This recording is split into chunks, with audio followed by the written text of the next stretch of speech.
This is LBC from Global, leading Britain's conversation with James O'Brien.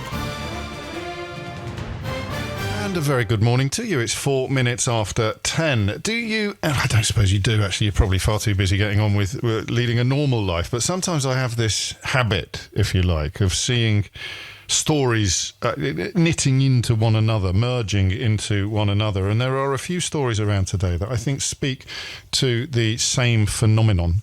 We begin with news from the Education Secretary yesterday, Bridget Phillipson, revealing that children are going to be taught how to spot extremist content online in a revamp of the curriculum. So she wants to arm, or she wants teachers to arm pupils against what she calls putrid conspiracy theories. And this will happen in English, ICT and maths. But when you're talking about putrid conspiracy theories, the idea that the UK has a two-tier approach to policing in favour, if you like, of minorities and somehow discriminating against the white majority is dealt a fairly hefty blow by another report this morning that shows the Royal United Services Institute concluding that Islamist violence is treated far more harshly than that of the far right. And of course, I would remind you, another story, that it is only 2023, hardly the mists of time, when Baroness Louise Casey's review into the Metropolitan Police, commissioned, of course, in the wake of Sarah Everard's murder, found the Metropolitan Police to be racist, misogynistic and homophobic. So how on earth have so many people on social media ended up believing that these institutions, that this service somehow discriminates in favour of people who would historically be victims of racism, misogyny and homophobia? And then the penultimate story that I'd throw into this mix is on the front page of the Times today. And as calls grow for some sort of restrictions to be placed upon the level of lies and misinformation that can be disseminated on social media, most obviously X, where all the checks and balances, all the defences against extremism and lies have been removed by Elon Musk. The Global Internet Forum to Counter Terrorism reports that X is now the top platform for hosting. Now wait, just pause there. It shouldn't matter what I say next. It shouldn't matter what I say next. If I were to say it's the top platform for posting far-right hate videos, your reaction should be exactly the same to what it will be when I tell you that it's now the top platform for hosting Hamas videos. And then the final story that I would add into this mix this morning is, well, fairly straightforward. Donald Trump has issued a blatant lie about Kamala Harris's crowd at a recent appearance she made at an airport, and compounded it with, on his Truth Social platform, a platform he set up entirely so that he could avoid the rules and regulations of the last pre-Musk incarnation of Twitter or social media. He has compounded lie after lie after lie, making all manner of claims that are demonstrably and irrefutably untrue. So it's all very well teaching children to look out for fake news. Who the heck is going to help their parents? We find ourselves in extremely weird waters. And there's another point that I'd make here. There's another point that I think I alluded to on Friday. We're living in parallel universes at the moment. If you spend no time at all on social media, then you will not be aware of much of the madness that is currently unfolding in the realms of so-called two-tier policing, or indeed Elon Musk's attempts to undermine the British government by disseminating and amplifying some arrant nonsense and some profoundly unpleasant individuals and ideas. So I found myself wondering, as I tried to pick over the bones of all of this yesterday, I found myself wondering whether it has some role to play, or whether it may have some role to play in the pitifully low turnout at the last general election. I'm at one end of the extreme. I live on an almost undiluted diet of news, and I spend more time than is probably healthy on social media. And And therefore, I'm bombarded with information from all angles, and I've got a fairly good radar or fairly reliable antennae for knowing what is true and what is obviously not true. But it also exposes me to a large number of people who willfully, I think, believe things that are not true, and sometimes have been simply bamboozled by the volume of stuff that they've been bombarded with that I can see, from my eyrie, from my perspective, is not true. But what if you're not fully engaged? Or what if you're at the other end of the extreme and you believe all the nonsense that is being put out by Tommy Ten Names or various other agitators, and none of the stuff that is being done by responsible journalists or responsible news organisations? And what if you've just given up completely? What if you thought, I just don't know what's true anymore? Which is why I think that many of these roads lead back to Kellyanne Conway and her insistence that alternative facts deserve at least as much space and attention, and indeed credibility, as actual facts. How much of what we're looking at now, in other words, can be traced back to the fact that we, I use that word loosely to describe the media or the establishment or traditional institutions, we still treat Donald Trump as if he is a sane actor. We still interview people. We've got Conservative MPs saying that they would still vote for him, despite the fact that he has completely normalised abject lies. He's completely normalised demonstrable untruths and sought to pass them off as facts, as the truth. And millions and millions and millions of people apparently believe him. There's a conversation to be had another day about whether or not people do genuinely believe what he tells them, or whether there is something else psychologically going on. But as a lot of attention is turned to social media, and you don't have to be on it to be helpful to me this morning. In many ways, if you're never on it at all, your answer to some of the questions, your answers plural to some of the questions that I am about to ask, will be at least as interesting as the answers of those of us who are immersed in the medium. What shouldn't be allowed on there? Bearing in mind there are some live criminal cases unfolding about which we won't be able to talk for legal reasons. But if children are to be taught how to spot fake news, how confident are we that we would know what to put on that curriculum? So question number one, and I want you to come at this from whatever angle you want. You can allude back to things I've already said, or you can come with something completely novel and original. How have we ended up in a place, because it can't all be on Donald Trump, can it? How have we ended up in a place where facts and lies are almost seen as two sides of the same coin? How have we ended up in a place where the Secretary of State for Education genuinely believes that children need to be taught how to spot fake news? So if we see that as the end point, the Secretary of State for Education believes that children need to be taught how to spot fake news.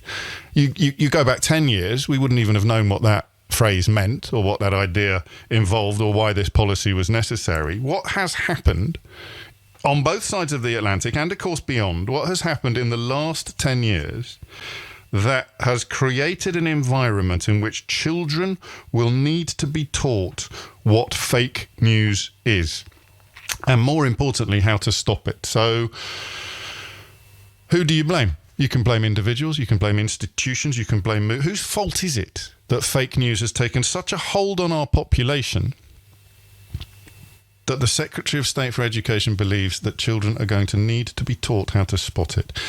I remember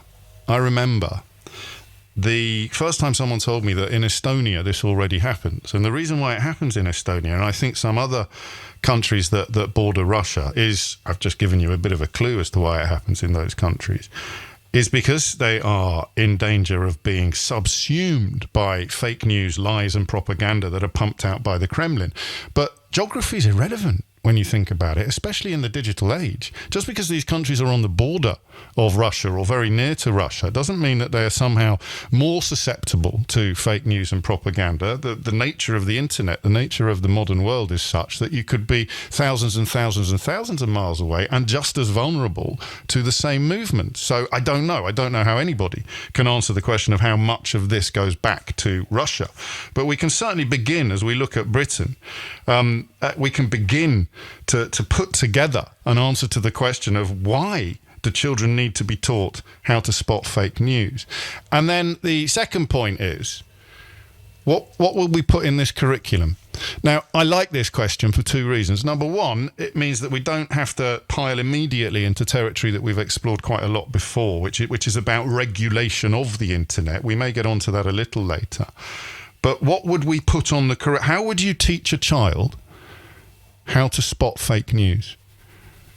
And maybe, if there's time, when your child does what all children do, and they turn around and say, but why is this out there, Mummy? Why are they allowed to do this? Why is YouTube or Facebook or Twitter, why are they allowed to put this stuff out? How do we answer that question? So I think there are three ways into this. The first is, how did we end up in a place? Who has led us to a place where our children need to be taught how to spot fake news?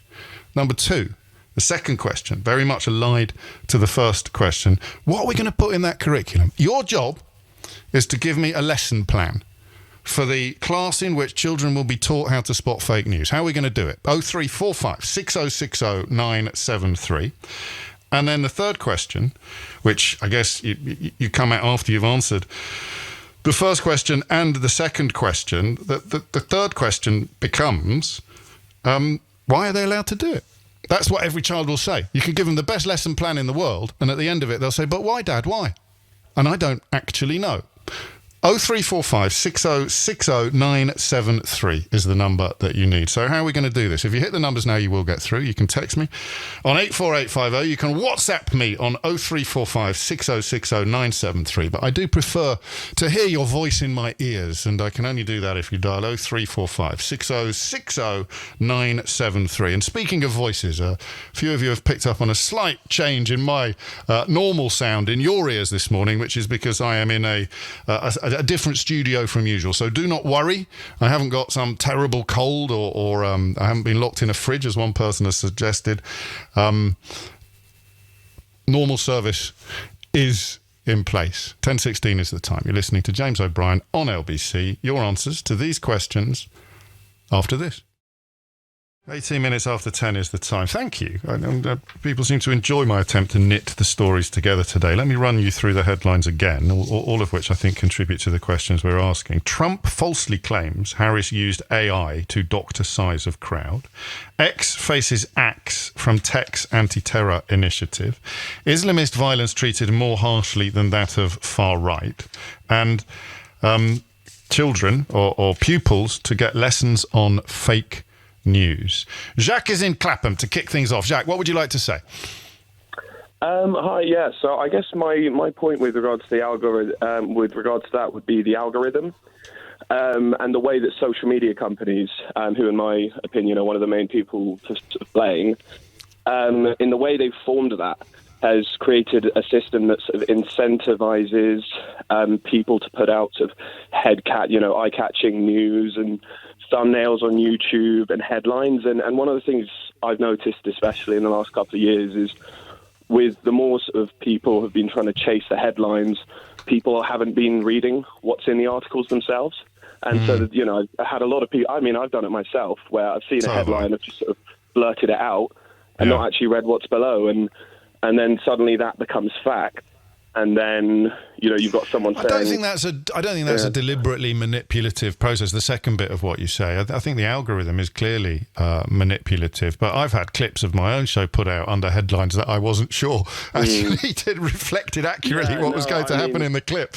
And in fact, there was a piece in The Independent not long ago about something I said about private education, and the article was completely at odds with what people took away from the headline. I don't know that that's deliberately manipulative, but the idea that if I show an interest in crimes being committed by people with a certain ethnicity, then if I'm on the For You bit of X rather than the following bit of X, then the algorithm is going to bombard me with clips from the last 20 years in every corner of the world, focusing exclusively on crime being committed by people with darker skin than me. And that, I guess, is part of the problem you describe. Yeah, and I've seen it a fair amount on, they're on things like YouTube and things. I mean, bear in mind, this is anecdotal. I don't want to be saying this, this Sure. is across the board. But, people have been trying to do studies about whether or not social media in general will push you towards the right wing. It is a bit harder, but you do have to have the initial, right wing or that sort of thing. I don't want to say right wing, but you want to have that. No, I don't know about that. You mean you've got to have a seed that can be watered? I'm not so sure. I think if you came at it from year zero, you came at it from a position of complete impartiality, then decent people can have their head turned very far to the right by some of the stuff that is going to... And the problem is that we talk about social media in pejorative terms, but an awful lot of this stuff, of course, has found a home in legacy media as well. The Daily Mail, the Murdoch Press, the Telegraph, all of those places have done it. The question then becomes, and I know you may not have rung in to answer this one, but there are 3 questions on the board today, Jacques. What are you going to put in your lesson plan for these children? Oh, God. That's a hell of a question. I mean, my dad's been a headmaster for years, and oh, wow. He's sort of tried to sort of handle it, I guess, as best as it can as it's come through. Yeah. But I guess you'd sort of, I don't know. I mean, in my opinion, it would come down to limiting what their access is. I had a lot of friends who were sort of given lots of different kinds of phones the second they turned a certain age, whereas my brother and I were given, sort of flip phone.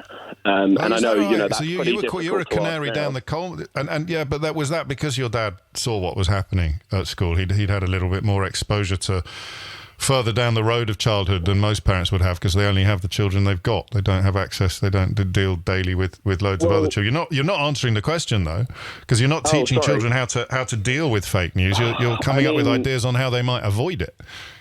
I guess the best one, it sounds odd to say, would just be pick a bunch of certified examples. And I know saying certified examples is actually kind of a difficult term because you can't certify them, I guess. But who certifies the certifier? If there are some that are widely agreed by both sort of political sides that can be called fake news, I guess you could pick out. Well, then you've got Kellyanne Conway. You've got Kellyanne Conway popping up, and all of Donald Trump's movement, and all of his supporters on both sides of the Atlantic who remain on side, who have fully bought into the idea that black is white, that up is down, that alternative facts are somehow a counter to facts. Thank you, Jacques. Perfect start. Old colleague of mine, old friend of mine, Dorothy, who was the education correspondent on a newspaper that we worked together, tells me that schools are doing this already. My daughter was taught how to spot fake news back in her state primary school over 5 years ago, and where to check to ensure that what they were reading and seeing was true. As a result, she's now careful and discerning, if not cynical. Problem is, of course, if you were to suggest that you use LBC or the BBC to check on what is and what is not true, it's not just weirdos on the internet that are popping up to poo-poo that. People like Jacob Rees-Mogg have dedicated huge amounts of energy to attacking the BBC. Farage is always at it. He's never off it, and he never stops attacking it. So how do you persuade children which outlets are trustworthy and which outlets are not? This is a really good question, isn't it? The lesson plan, which popped into my head halfway through the introduction. The lesson plan might prove to be the best of those 3 questions. Jack, thank you. Kay's in Winches. Kay, what would you like to say? Yes, I want to talk about the lesson plan, but what you just read out makes it even more difficult. But the truth is you've got to do it gradually. You've got to start early, like in that girls' school. And you start with the why questions, the whole Socratic method or whatever. But you come up, for example, I could imagine, I've taught a little bit in primary schools as well as older children, and you come up with a conclusion of an argument, like we should have longer playtime, something that's relevant to them. You get them to brainstorm reasons why we should have longer playtimes and reasons why we shouldn't, and then get them assessing those reasons. So you're first... Forget about evidence. You're first just looking at what's a good reason for an argument. because that's the building block, and then you can. So critical thinking. You're talking about critical thinking, which is a bit of a it's a bit of a magic wand whenever we have conversations like this. I wave it myself, Kay. I wave it very happily myself. And the problem is that some people will say, I don't want to malign everybody that's ever used this phrase, but generally speaking, when somebody tells me that they do their own research, whether you're talking about COVID vaccines, Vladimir Putin or two-tier policing, when people tell me that they do their own research, they think they are critically thinking. They do, but there's critical thinking, and it's just the same as if you look up your own medical symptoms on Google. There's good places to go and less good places to go. And we have to sort of embed why that's so. I mean, I taught A-level critical thinking and AS for about 8 years. Is that a self-contained subject, or is that part of another subject? It used to be until Gove came along, and then it wasn't possible. This can't be something else that we lay at Michael Gove's doorstep. No, it really is, because I had no idea. If you remember that he insisted that there had to be a higher knowledge content in A-levels, and of course critical thinking, yes, you can learn the names of certain flaws and how to spot them, and you can learn but not joining the dots, as it were. It wasn't enough. It was all about applying those skills to text and so on. So I'm afraid it died, which is a shame, because I found that I think the students would back this up. Everybody that I taught gained something from it, know. And I found that sometimes even the brainiest students who were doing it as an extra because they were going on to Oxbridge or a Russell Group, they didn't necessarily have that critical faculty. They tended to believe what was in front of them. So presenting them with a Daily Mail article or with something you'd heard on the way to work from some politician on the Today programme or whatever. Yes. I didn't listen to LBC then. Was a real eye-opener. And it's all very well teaching it. I heard that you said they were going to teach it in maths, ICT and English. Well, a lot of kids really hate maths and aren't going to be receptive to applying it, But also it tends to be taught without that.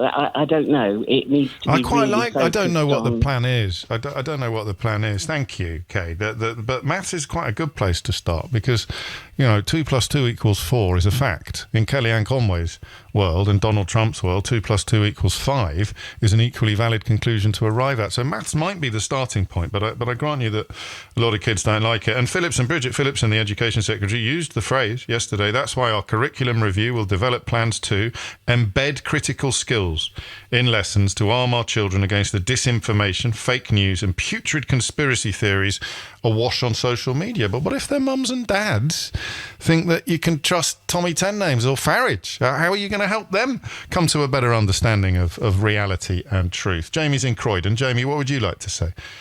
Yeah, thank you. I really was just thinking about that critical thinking point. Kids at school have to be taught about critical thinking. But I think part of it as well is, and you just mentioned it there, we're talking about facts and opinions, and they're two different things, right? Yes. So if we're talking about how we help kids spot misinformation on social media, I think we start with maybe what is a fact and what is an opinion. That's why maths is a good place to start, really. It's not an opinion, It's counting. Exactly, yeah. But then you also mentioned it just then as well, that, my point here is that a lot of what kids pick up, yes, it's in school, but a lot of it is also at home. And yes, I think we can tackle this through educating children, but who's educating the parents, right? And that's my concern here. And to be honest, part of this problem, I think, is just the way that we conduct ourselves in government. I say we, I don't mean me. But, you look at the Boris bus is a great example. Stuff like that where, is it fact? Is it opinion? Stuff gets thrown around and people start to regurgitate it with not checking it themselves. That, I think, is a real part of the issue here, and I don't know how you tackle that. But I don't know if you've heard. There's a chap called Alex Tate he set up an organisation called Reform Political Advertising. They're doing really great work, actually, and he points out repeatedly that the regulation of adverts for washing powder is considerably more stringent than the regulation of adverts for political parties and political promises, and he would wholeheartedly agree with you, and I think he's very much on the side of the angels. And oddly, actually, I did an event recently for some of the sort of big marketing head honchos in the country, and he was one of the speakers there, so he's making enormous inroads into that world. But yeah, I mean, you're going to teach children critical thinking, and that bus that Boris Johnson drove around Britain during the referendum campaign is all perfectly permissible. You could well be on a hiding to nothing. Jamie, thank you. The time is 10:30. You're listening to James O'Brien on LBC. 3 questions. I think my favourite is the second one. How have we ended up in a place where children need to be taught how to spot fake news? Number 2, what would you put in the actual lesson plan? And just to test whether you're paying attention or not, you can remember what the third question was. Thomas Watts is here now with your headlines. It's 33 minutes after 10. You're listening to James O'Brien on LBC.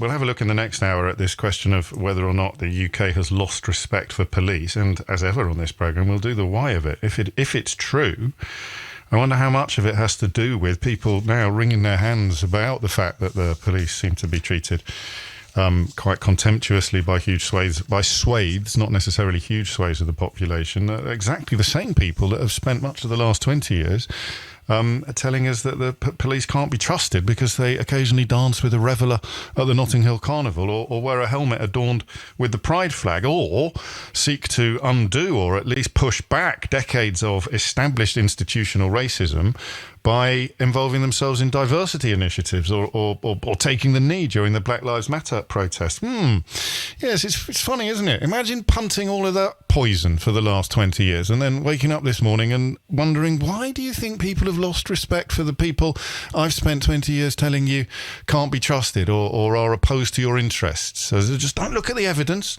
listen to my rhetoric. And that perhaps plays into the conversation we're having this hour, which is about fake news, critical thinking, children, and curricula. Tallulah is in Mousehole in Cornwall. Tallulah, what would you like to say?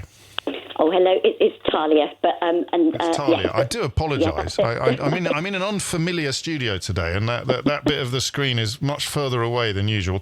But you are. You see, I was congratulating myself then for pronouncing Mousehole correctly, because not everybody would have done. Some people would have said you were in Mousehole. But anyway, never mind. Talia, what would you like to say? Well, I completely agree. When I saw all the things going online and everything kicking off in this country, I'm a local councillor, and as I see all the time, everything on the online world, the people that write things with impunity to me and think that they speak for everybody, they're only the shouty minority. So you knew that there would be lots of people coming out who are just sensible, good people that have got balance and they understand.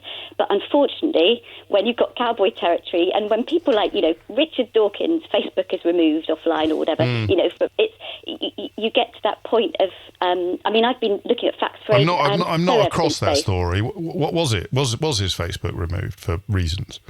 Yes, and I think it was for talking facts, nothing other than facts. And right. I think you get to this point of, I follow lots of people, and I'm not across that story. How does that help children understand what fake news is? Referring to that story. So what I find is, or when I saw all those riots, I thought the first thing I really want to do when it comes to September is to try and get back into schools to talk about critical thinking. Now, because I'm part of a party, some schools are really nervous. You can go in and say to your blue in the face, I will talk absolutely apolitically about the importance that children learn, because they look at memes, they follow somebody, they're like, but those, they don't, I don't think so, understand so much about the factual bit behind. And of course, as politicians, in any party, it's just that headline that's important. And I have tried in everything I've ever done to go behind that headline, to never put a story up that will just get me lots of clicks or likes. I try and put the facts up. It won't get me one, but it will get me, my integrity stays intact. But even when I remember Trump, when the thing happened in America, there was a journalist on LBC who said, "Oh, well, of course you'll make political capital out of that." And I remember thinking, but we shouldn't that's wrong, because this is dangerous. No, that's analysis. That's analysis. If you ban analysis of events, then I'm out of a job, Nick's out of a job, everyone on LBC's out of a job, every newspaper columnist in the world is out of a job, and anybody. And but no, but that's perhaps I've misunderstood your example. But of course, not only was it valid analysis to say Donald Trump will benefit politically from the assassination attempt, brutal though that sounds, he did. Yes, I think what I mean is that politicians... Again, I don't understand why that example helps children understand what fake news is. Respectfully, Talia. Okay, so I suppose what it is politicians, I think we all have a part to play here. And when the rhetoric is so... When we know that we can make political... No, I know all that, but just that example, the Trump example, how is that relevant to teaching children how to spot fake news? Because I think politicians, we should all be better. I think Trump thinking, and people expecting, everyone expecting that a politician is going to make I'm trying to think of another example, like Gaza with the Labour Party, and perhaps not saying how it would stand because it was worried about anti-Semitism. We should be talking about those things where perhaps the Tories will not, or the other parties will not jump on that, but we'll try and do what's best. Okay. We'll try and dial down things. And I think, I've always thought politicians need to be better. We need to be about people overall, not... Yeah, helping children understand what fake news is and encouraging politicians to be better, they're two very, very different things. You can certainly be in favour of both, and maybe the job of helping children spot what fake news is, as I suggested from the start this morning, is going to be rendered much harder when you've got people like Donald Trump and indeed some UK commentators and politicians spreading things that are demonstrably and irrefutably untrue. But we're trying to work out how we teach the children to spot it. So an answer to that question can't be, well, let's make sure that the politicians don't do it. It's just slightly different angles, I suppose. Thank you, Talia. Miles is in Reading. Miles, what would you like to say? Hey, James, how's it going? All good. What's on your mind? Awesome. So I actually taught a curriculum on this, and I looked up the date when you started talking about it, and it was in 2018. So it's kind of sad that it hasn't become fuller in the curriculum these days. You're my mate, Miles. Yeah, yeah. So you introduced me. Well, you were more, when we first met about 1 million years ago, you were more into trying to help make the internet a nicer place, weren't you? Trying to sort of use it as a force for good, which, in many ways, you were ahead of your time. But yeah, you're right to reflect upon the fact that if anyone who's had their shoulder to this particular wheel in recent years has not secured what you might call glorious success. Yeah, I think that's a polite way of doing it, and I appreciate that. So in terms of the curriculum, it was set up by YouTube, and it was a sort of a test run that was done, and we would tour schools across the UK, teaching kids around the age of 14, 15. Yeah. And the first module we did was about how to spot fake news. It was like looking at headlines, has a website got like a secure HTTPS, all these kind of things. But the part I wanted to talk about in this conversation were the next two modules, because I think these are where it gets a bit more interesting with context. So the second module was about emotional manipulation. And so what we would do is we would show like a charity advert for like an animal charity, and it would be some dog, sad, raining music. And we would say like, what is this trying to make you feel? And the kids were like, oh, it's trying to make us feel sorry for the dog and that. And the reason we brought that up was the charity and what they were representing was actually true, but they were also trying to emotionally get under your skin. And that is like a nuanced perspective that I think when it comes to critical thinking, we often think, oh, if something is trying to emotionally manipulate us in the way it's edited, it must be fake. But the reality is something can be fake and not emotionally manipulative. And on the flip side, something can be emotionally manipulative and also true. Giving them the powers to make that distinction, almost by a form of intellectual osmosis, helps them spot the stuff that's fake, because they'll think, oh yes, this one is manipulating me emotionally, but that doesn't mean it's not true. Yeah, that's exactly it. And I thought I came to this. It was the first time I'd ever taught in schools, and it was a real eye-opening experience of the difference you can make in just a day.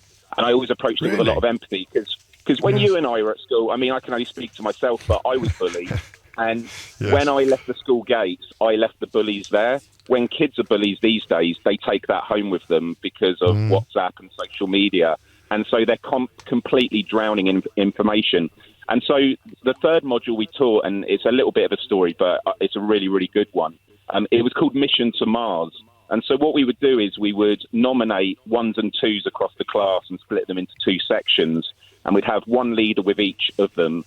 And we would say, we've had it signed off with your parents. After school, whoever wins this is going to Mars. And like they know we're playing along, but they're very excited by the idea. And we give each of them a list of skills. One of them was like more specific and one was like more abstract, like creativity and things like that. And we would give them 10 minutes to come up with their argument of why they should be the ones to go to Mars. And we also gave each of them megaphones. And at the end of the 10 minutes, and the leaders would keep going, oh, our team's better than your team, and we'd really be riling them up. And then when we then go to the class, we let each of them, just basically at either side of the class, have a go at each other. And it got really, really heated. And we had to warn the teachers, like, if anyone had to step in, and some got quite, uptight about it. Really? And then we would say, oh, who has the counter argument? And it would build up more and more. And eventually you could see they were really uptight. And then we would say, right, everyone sit down. No one's going to Mars.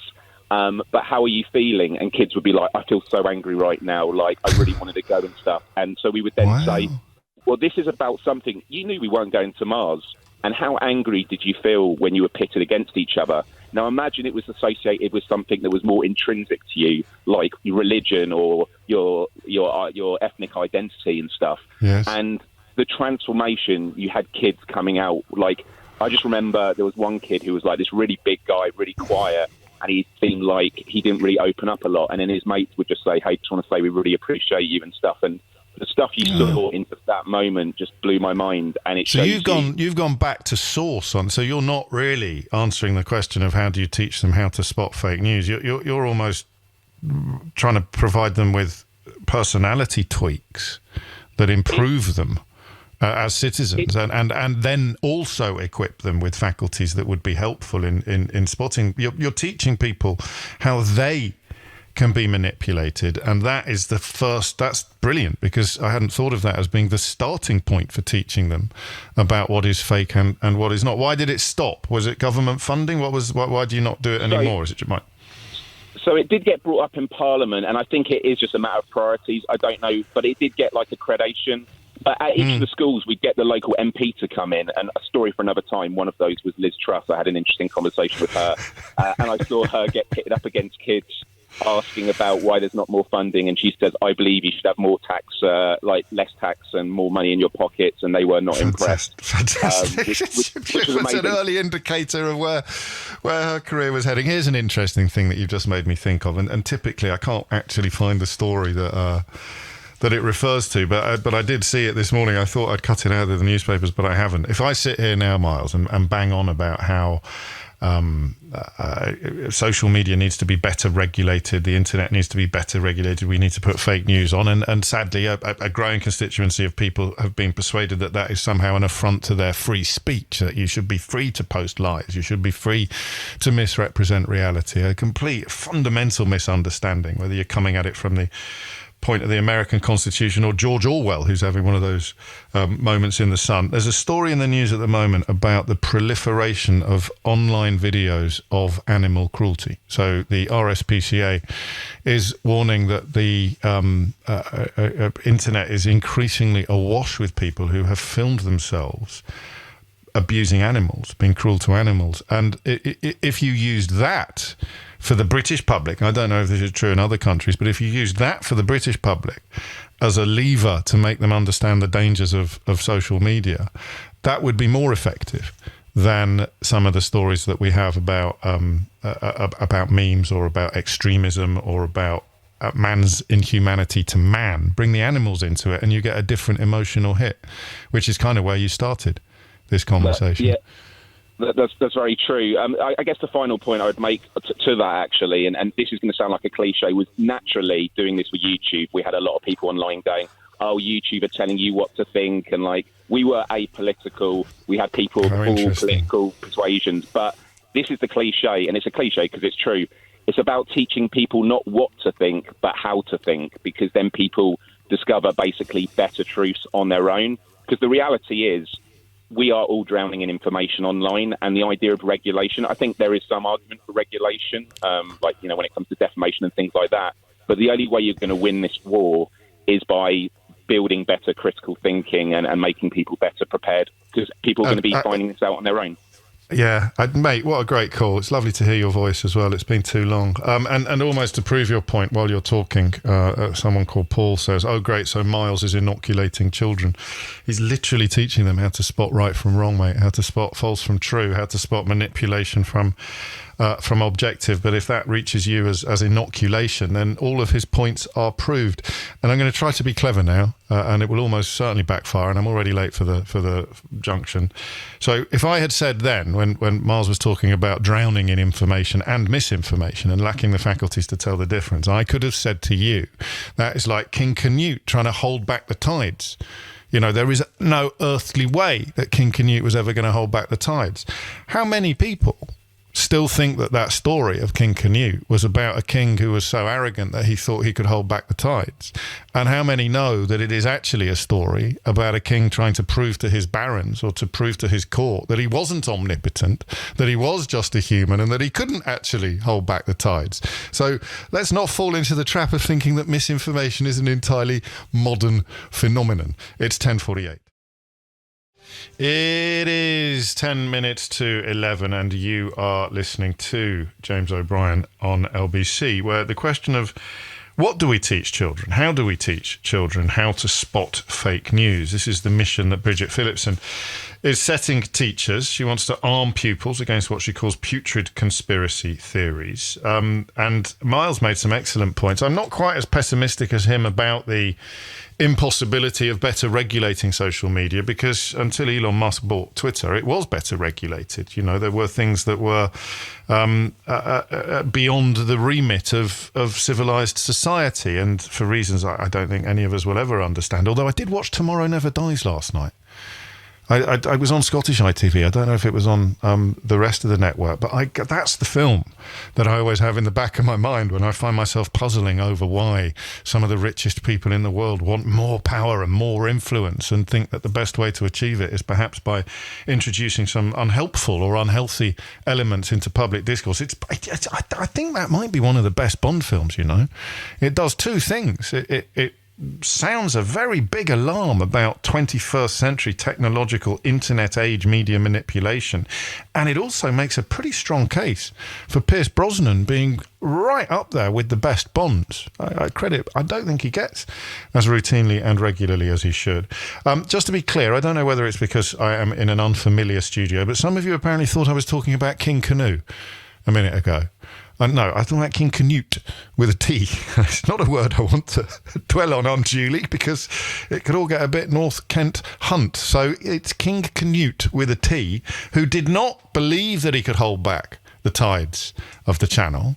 He wanted to show his barons that he couldn't hold back the tides of the Channel. And yet, because misinformation is as old as the hills, that story still registers with many of us as a story about the precise opposite point than the one he was actually trying to make. Frank's in Carlisle. Frank, what would you like to say?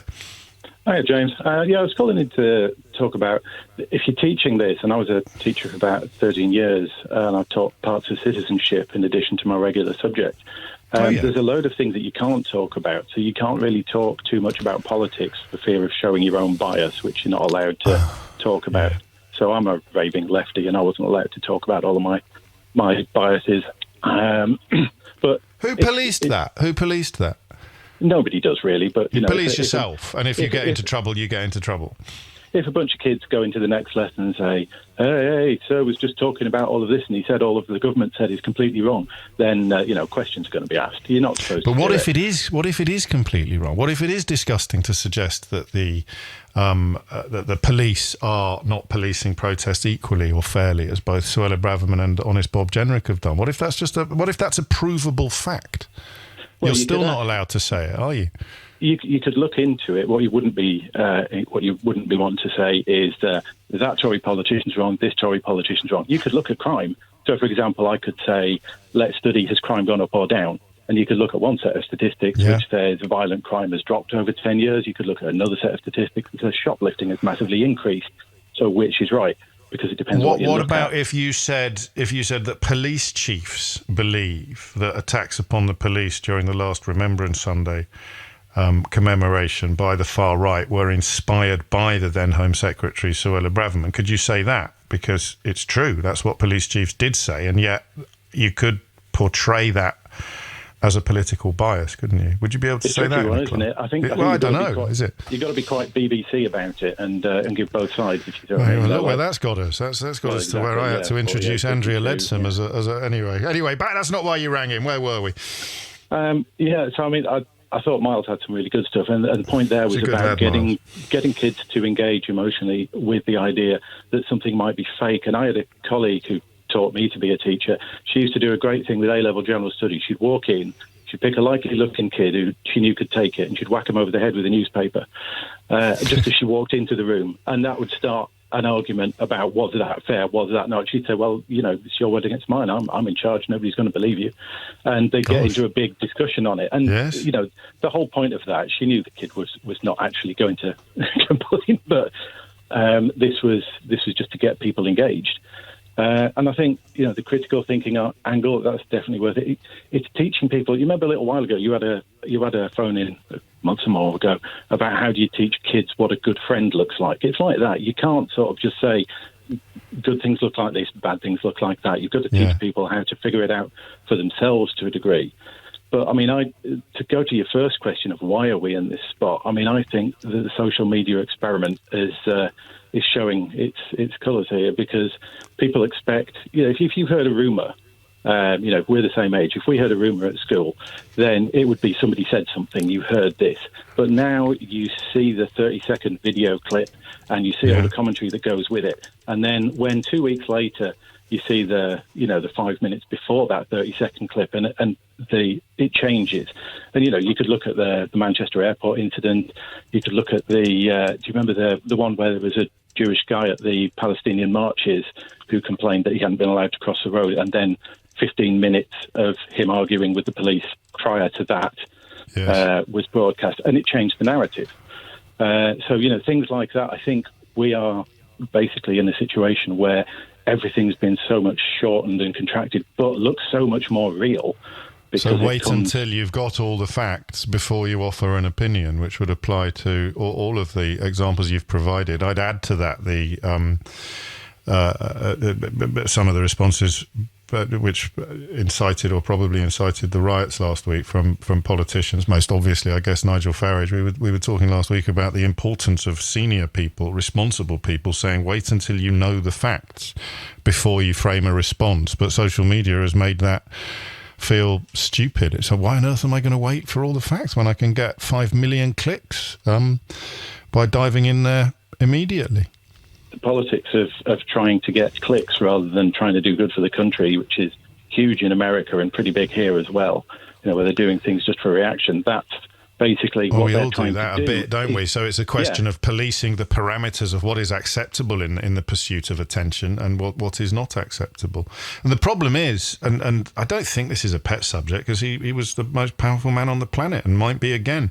But if you're a kid and you say something that you've picked up from Donald Trump, for example, that Kamala Harris used AI to doctor the size of her crowd this weekend, something that is irrefutably untrue, but a 10-year-old says, hey, that Kamala Harris used AI to doctor the size of her crowd, and you say, that's ridiculous. And he says, but President Trump said it.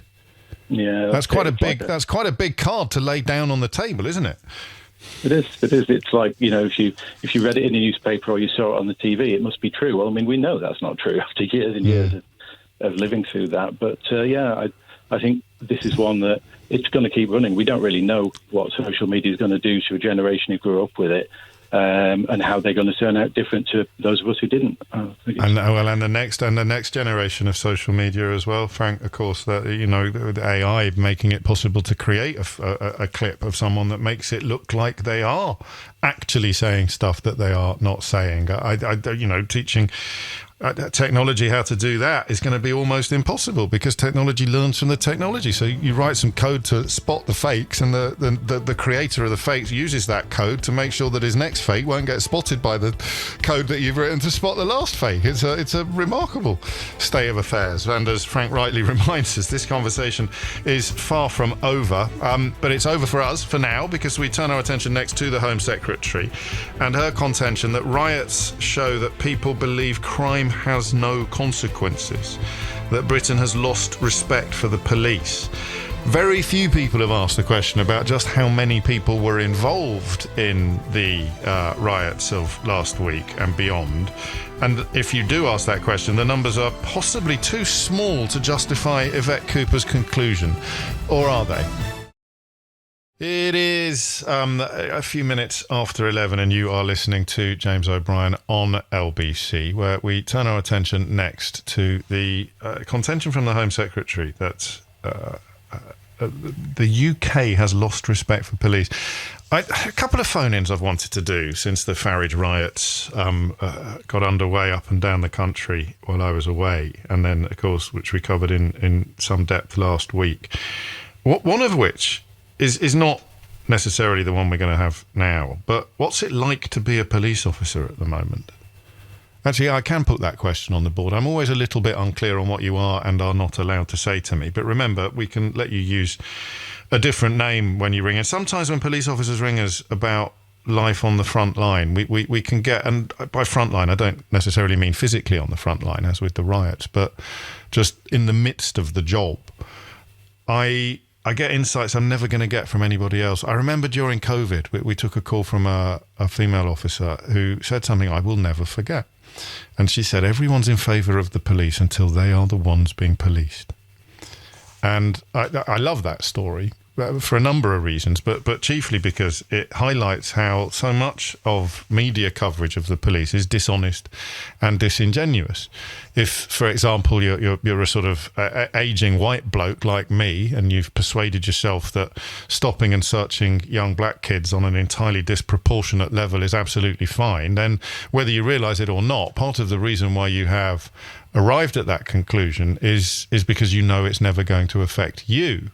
And then when the somewhat draconian regulations surrounding COVID, because not only was the government being rather badly led at the time by Boris Johnson, but in their defence, they were dealing largely with unknown unknowns. So I better safe than sorry seemed at the time, and still does to me, to be a fairly reasonable response to the potential threat of COVID. It meant that people who were never going to be stopped and searched by a police officer who claims that he's detected a whiff of marijuana in 1 billion years were suddenly running the risk of being collared by cops despite having done absolutely nothing wrong. And what that line proved to me, everybody supports the police until they're the ones being policed, was the scale of the double standards in place on these issues. So all of the people who've spent decades banging on about how stopping and searching young black kids at a massively enhanced, greater scale than doing it to white kids may have an intellectual basis for their position. I'm yet to see it myself. But as soon as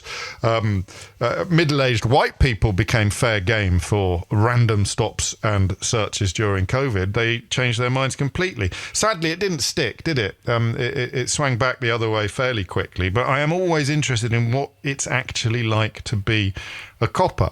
Now, if you were policing those riots, you were being exposed to genuine hatred, quite carefully cultivated hatred in some cases. The claims by Farage and others that the police were keeping information from the public, or that latterly that there's some form of two-tier policing in place in a country where last year Baroness Louise Casey's review into the Metropolitan Police found that it was institutionally racist, misogynistic and homophobic. But hey, tell me again how it actually secretly mitigates in favour of people from any or all of those minorities. So not only are you protecting us from these thugs, and in the case of the people who were violent at those riots, from these really unpleasant characters, but you're also getting attacked for doing so. You're also getting attacked at the same time, not just by the rioters with the bricks and the petrol bombs and the vicious attacks. The worst bit for me was probably the priest who told us that he'd found rioters trying to smash up gravestones outside his church so that they could throw the fragments at police officers. But you're also getting it in the neck from people like Honest Bob Jenrick and Suella Braverman and others. Priti Patel did that terrible thing, that most mealy-mouthed of things at the moment, where she said that they need to address the perception of two-tier policing. That takes us back to the fake news conversation, doesn't it? Do we need to address the perception that Priti Patel is directly descended from the Wicked Witch of the West in The Wizard of Oz? Do you think we need to address that perception? Because I've heard that perception is quite a widespread perception that Priti Patel is the great-great-great-great-granddaughter of the Wicked Witch of the West in The Wizard of Oz. Or is the job of a responsible politician and journalist to say, well, I don't care what your perception is, that's absolute rollicks. She's decided to jump in one direction.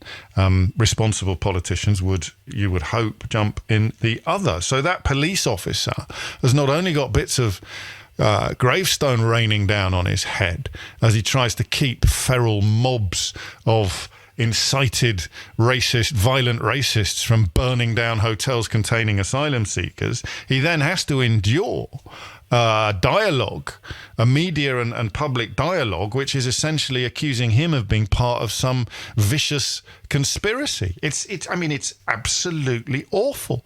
And then, again, to throw back a little to the conversation we had in the first hour of the programme, and then if you expose yourself to some of the poison on social media, you've got people making all manner of claims about things that are simply not happening. For example, Keir Starmer has currently passed 0 laws.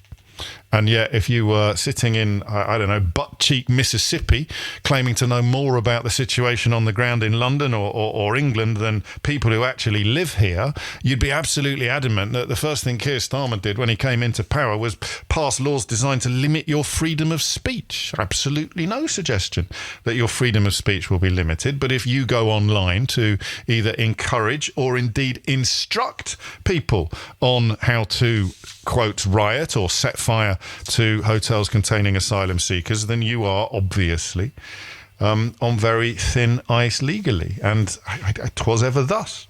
So what's it like to be a police officer in this context? 0345 60 60 973 is the number that you need. But as ever, I want to go beyond today. I want to go a little bit deeper into this. I'd start with me, shall I? I have lost some respect for police in recent years. I stopped doing something, and I think I will probably start again. But whenever I found myself, and it was partly because of the geography of where I buy my coffee in the morning, whenever I found myself in the same queue as police officers when I was buying my coffee or my breakfast in the morning, I would, not every single time because I'd be bankrupt, but I would often ask if they'd let me pay for their coffee, just as a mark of showing a little bit of gratitude and a little bit of respect for police officers. I still do it with the paramedics that go to my coffee shop. Indeed, there was a moment last summer where I thought that they were telling their mates to come along because they'd all get a free coffee. I'm joking. But I stopped doing that when the WhatsApp messages emerged from the Charing Cross police station, because that's the police station round the corner from where I work. And so I just caught myself respecting the police a bit less. The WhatsApp messages were, if you like, the shallow end of some of the stuff we discovered about messages officers were sharing with each other that were enough to make your hair fall out. I always have a very small side order here of medical school syndrome, or whatever you want to call it, where in order to do incredibly harrowing things, you have to go to a place psychologically and mentally to which the rest of us would never go. And that's why medical students will make jokes or use cadavers to do pranks, or not necessarily cadavers, but skulls and things that would scare the bejesus out of the rest of us. Sometimes medical students need to desensitize themselves in order to do the job that they do. And I understand that you might be able to apply some of that to the police, but you don't need me to remind you of the stories that illustrated just how much further than vaguely acceptable those instances have gone in recent years. And the WhatsApp messages, not least because they were so vile, but also because if you can talk about women like that amongst yourselves while they're in the room with you, but you're swapping messages, goodness knows what experiences those women have to endure that aren't necessarily going to make newspaper headlines. So I can tell you, at 10 o'clock this morning, I was going to do Don't Be Ridiculous. The UK hasn't lost the respect for police. Watching them police those riots last week has made me respect them more than ever. But I wouldn't be completely honest. The more I stopped to think about it, the more I realised that I was actually feeling a diminishment of my respect for police after the murder of Sarah Everard, of course, perhaps after the policing of the vigils, after the swapping of images of murdered black women, and of course that sense that if this is what some of them are doing, then that means that a lot of them are implicit or complicit, forgive me, because if you sent me some of the messages that were reported last year, then I don't know where I'd go, whether I'd go to HR or whether I'd take you to one side or whether I'd phone the police. I don't know. But the response to that kind of behaviour suggests that the use of the word institutional in these cases is accurate. There is, for example, deep-seated homophobia in the Met. This is a report last year. Female officers and staff routinely face sexism and misogyny. So I can simultaneously say, thank God for the thin blue line, when race riots, start erupting once again on our streets. But yeah, in terms of the some of the individuals, then yeah, I've got a different view than I had a few years ago. And I know a lot of listeners of colour, particularly black listeners, get cross with me when I say this, but I grew up as me. I didn't grow up as you. I didn't have the experiences that you had. I wasn't exposed to experiences that made me mistrustful of the police. Quite the opposite, in fact. But I have, since doing this job, learned an awful lot more about what I suppose you could call multi-tier policing, two-tier policing, and the fact that if you are of one ethnicity, you're a lot more likely, for example, to die in custody than you are if you're another. So, what is going on here? I don't think you can argue with Yvette Cooper. I was minded to, but then I realised that in some way I have lost respect for police, if not for the badge. But there'll be a million different reasons why this has happened. Some of it will have to do with the behaviour of the police themselves, which is my case. And a lot of it, to tie back with the conversation in the last hour, will have to do with believing lies being told about the police by the same people who in many ways incited the race riots that we saw last week. So Britain has lost respect for the police, the Home Secretary claims today in the wake of the riots. She wants to restore the public's faith in the law, as she warns would-be rioters that the streets will be flooded with officers this week. So a bit like the conversation we had in the last hour, how did we get there and how do we get back to normality? Why has the UK lost respect for the police? You can come at it subjectively or objectively. You can tell me why you have, or you can tell me why you think a broader society has. And you can, of course, tell me that you don't think broader society has. The number remains the same, 0345 6060 973.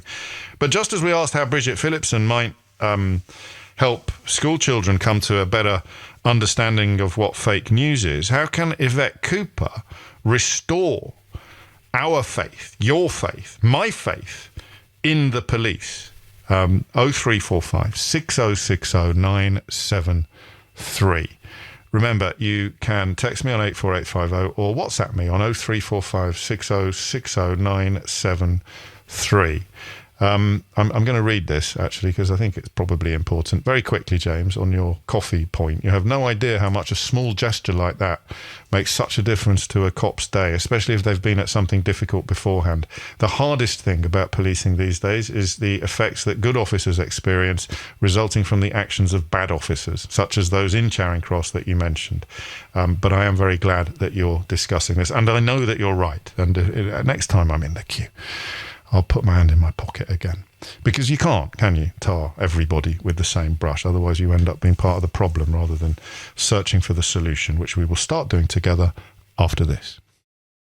It is 11:19. Maggie says the media is partly responsible for the lack of respect for the police. You're not wrong. I mean, there's a bit of racism involved there as well, I think, sometimes, Maggie. Whenever I hear people complaining about officers dancing at Notting Hill Carnival, for example, I find myself wondering why they don't express similar disapproval or similar actions when officers get engaged in a bit of banter with at events that aren't celebrating Caribbean culture. But I think most of these people know what they're doing. Again, we spoke to a senior officer. It may have been the same woman, I'm not sure, but it was another female police officer who said, if I've got an officer, if I'm in charge of an operation at the Notting Hill Carnival and I've got an officer on duty, he has an earpiece in, or he has his radio with him, and he might be dancing with someone at 19 minutes and 12 seconds after 11 o'clock. But if I send out a message that I need him to be somewhere else, then at 19 minutes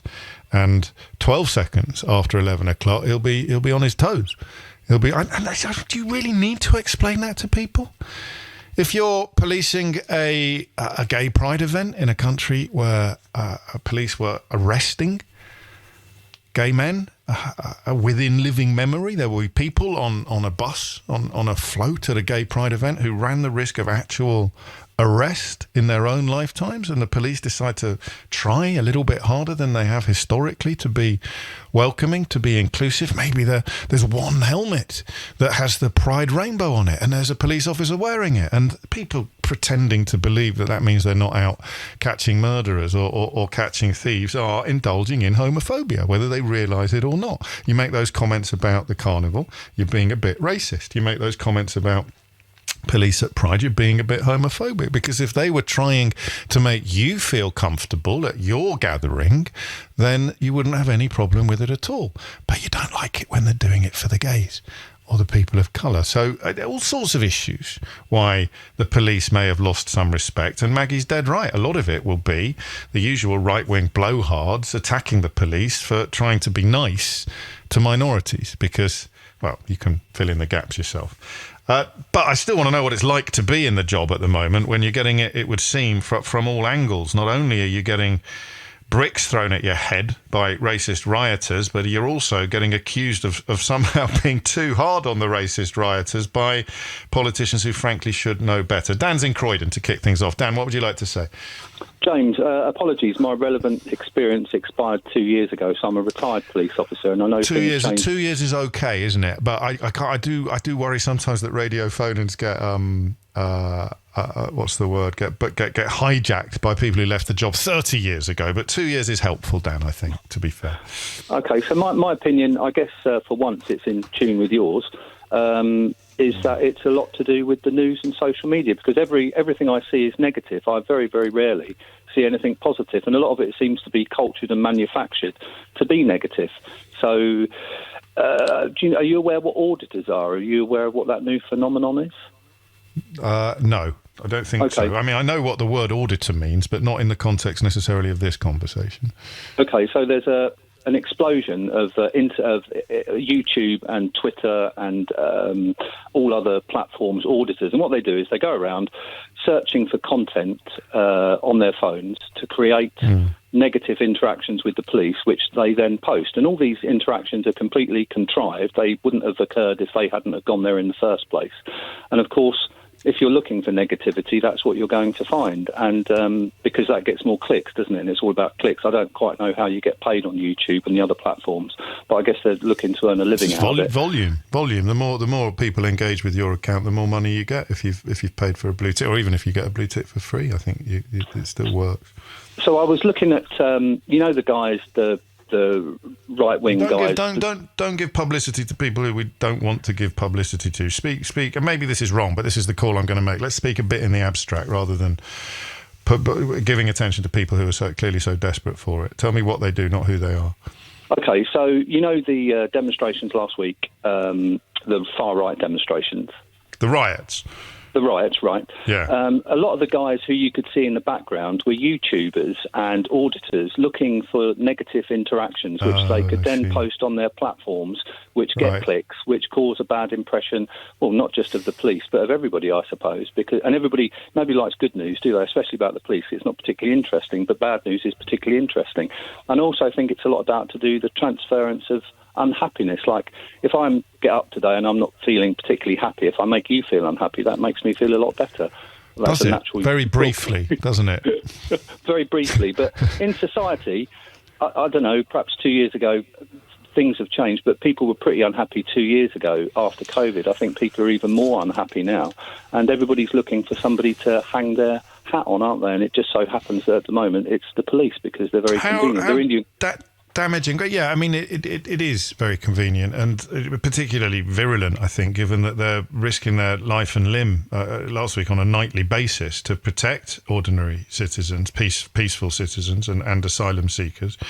I don't mean they're not ordinary or peaceful, I just mean they're not citizens yet. But the idea that you're simultaneously getting attacked by the rioters and then attacked essentially for policing the riots must be incredibly demoralising. It's always interesting, isn't it, to work out what's new and what's not new. So there are two universes, Dan. I think you and I live in the same one, albeit that you're not agreeing with all of my views yet. But we live in the one where we know what's happening on social media. We see stuff that we find repellent, and we see people that we find repulsive spreading their bile for as you say, clicks. And some of them, of course, are in mainstream politics and mainstream media. Some of them are in Parliament now. So how much damage does it do outside of the social media world when people like Priti Patel talk about a perception of two-tier policing, which is a very mealy-mouthed way of saying, well, I know there isn't any, but people think there is. So we're back to legitimate concerns. Police have to be criticised, but how much damage does it do when they're criticised for things that they have no control over and which are almost certainly not true? Well, it just amplifies. I mean, where did this come from? Who thought of that phrase, two-tier policing? Because I've never heard of it before until this year. It was introduced into British public discourse by Stephen Yaxley-Lennon's cousin, a co-founder of the EDL. I think that's the sort of first recorded instance of it, but it's a very well-established far-right trope in America, which is, it's designed to teach people that up is down, and that, the country in which brutality against black people by police is absolutely endemic. You're telling people, actually, no. Ignore the evidence of your eyes and ears. It's the other way round. And then obviously people like Farage and Honest Bob Jenrick and Braverman and Priti Patel have run with it, as they've run with so many other far-right tropes from the other side of the Atlantic. But how much damage does it do to morale or even to operational matters? Well, I was with friends this weekend, and people were questioning me about two-tier policing and what my opinion was on it. And do I think that the Palestine marches every Saturday are being policed in the same way as the far-right marches? It starts a conversation which shouldn't even really be there in the first place. And if people like Priti Patel give it credence and reality, then it just makes it seem real, doesn't it? I mean, if I tell you a lie enough times, you're eventually going to believe me, aren't you? Well, you probably you're going to won't, think there must be something. Do. Well, no, I won't. But you might start thinking there's something in it. And I don't want to insult your friends, but they somehow just ignore the fact that the marches calling for a ceasefire in Gaza have not involved petrol bombs or hotels being set alight or the police being routinely bombarded with missiles and projectiles by almost everybody in attendance, or wheelie bins being set on fire or shops being looted. There are instances of criminality, and they are relatively few and far between. Therefore, the issue of policing is completely different from the issue of policing in a context where violence is absolutely commonplace. Police and civilians are under complete threat. Cars are being set on fire. I mean, how I suppose I'm asking, how stupid are your friends? How much sympathy do you have for where they've been led by some of the people that we've just been alluding to? actually, I don't know, when I come off the phone, I'll text them and say, James O'Brien's posed me a question. So I think one of the main things is a lot of people, from what I can see, I don't know whether or not this is true, but a lot of people don't buy papers, they don't look at various news sources, they don't look at independent news sources. A lot of people get their news sources today from TikTok, Facebook and the internet, and that's why you see so many people just sitting on their phones all day. And the thing is, if you look at TikTok, the algorithm detects what you like to look at, and then it shows you what you want to look at. So again, aren't we? But listen, it's so true. And they've not been anywhere near. Well, I don't know if I am. I can't be. But we're back to the algorithm. And of course, the people you're talking about have never been near a ceasefire march in their lives. But if there is some footage of one person behaving badly or 10 people behaving badly, they think that's what the whole march is like, as opposed to the tens of thousands of people who are behaving in a completely civilised and, I would say, British fashion. Yeah, absolutely. I just think people need to broaden their information sources and try and see what's real, try and draw a line between reality and fantasy, but it's becoming increasingly harder, especially... It's turned into the last hour. This conversation has turned into the last hour again, hasn't it? Oh, sorry. That's all right. I just saying it's another conversation about how you spot what's fake and what is not fake. Dan, thank you. If you're just tuning in, Dan described himself at the outset of that call as a recently retired police officer, 2 years out of the job, who usually doesn't agree with me about anything. So I'm not mentioning that in a snarky fashion. It's just interesting the ground that we're converging on here when it comes to all of the issues and many of the individuals that pop up quite a lot on this programme. Almost makes you wonder what on earth it could be that he disagrees with me about. Thomas Watts is here now with your headlines. It is 32 minutes after 11. You're listening to James O'Brien on LBC. Home Secretary warns that the UK has lost respect for police. I think we're looking at the whys of it and the wherefores, although you are... I suppose the problem is, I do get this a bit. You sort of say, no, that doesn't exist. It's never happened to me. And you sort of think, well, you might never have had smallpox, but it doesn't mean that smallpox wasn't real. You might never have had malaria. It doesn't mean that malaria isn't real. You may never have had a cold, the common cold. So just because it's never happened to you, it was empty shelves, wasn't it? When a lot of the Brexit privations were kicking in, a lot of the self-inflicted harms on our import and export, well, import in particular of food, and it was, I think you can all see still the difference in produce that's on our shelves now in the grocery aisle, the green grocery aisle. And I'd get messages, I'd say literally, you'd be saying, or you'd take calls and say, well, yeah, I was in Morrison's yesterday and it's the first time I can ever remember seeing empty spaces. And someone would go, well, I haven't seen any empty spaces, so this can't possibly be true. And you sort of go, no, mate, that's not how reality works. The world is not confined to what you can see out of your window any more than it's confined to what I can see out of mine. So you may not have lost respect for the police, but half an hour into this conversation, I think that Yvette Cooper's point is probably true nonetheless. It feels as if parts of the community, large parts of the community, are, if you like, less respectful of the police than we used to be.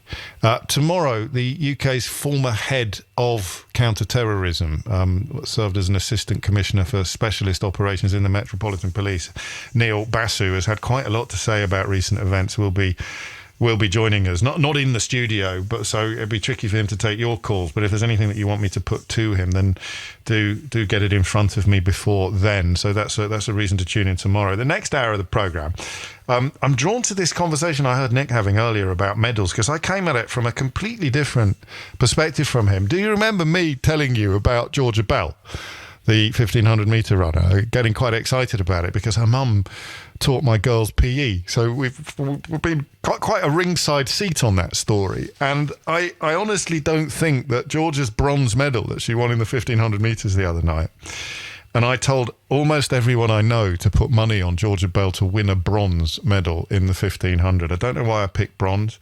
I told hundreds of people. I may even have told you. Did I tell you? If I did, I should get 15% at least, because I didn't do it myself. I can remember doing it. I was on the tube thinking I must place a bet, and then it just went out of zone so that I didn't have a signal.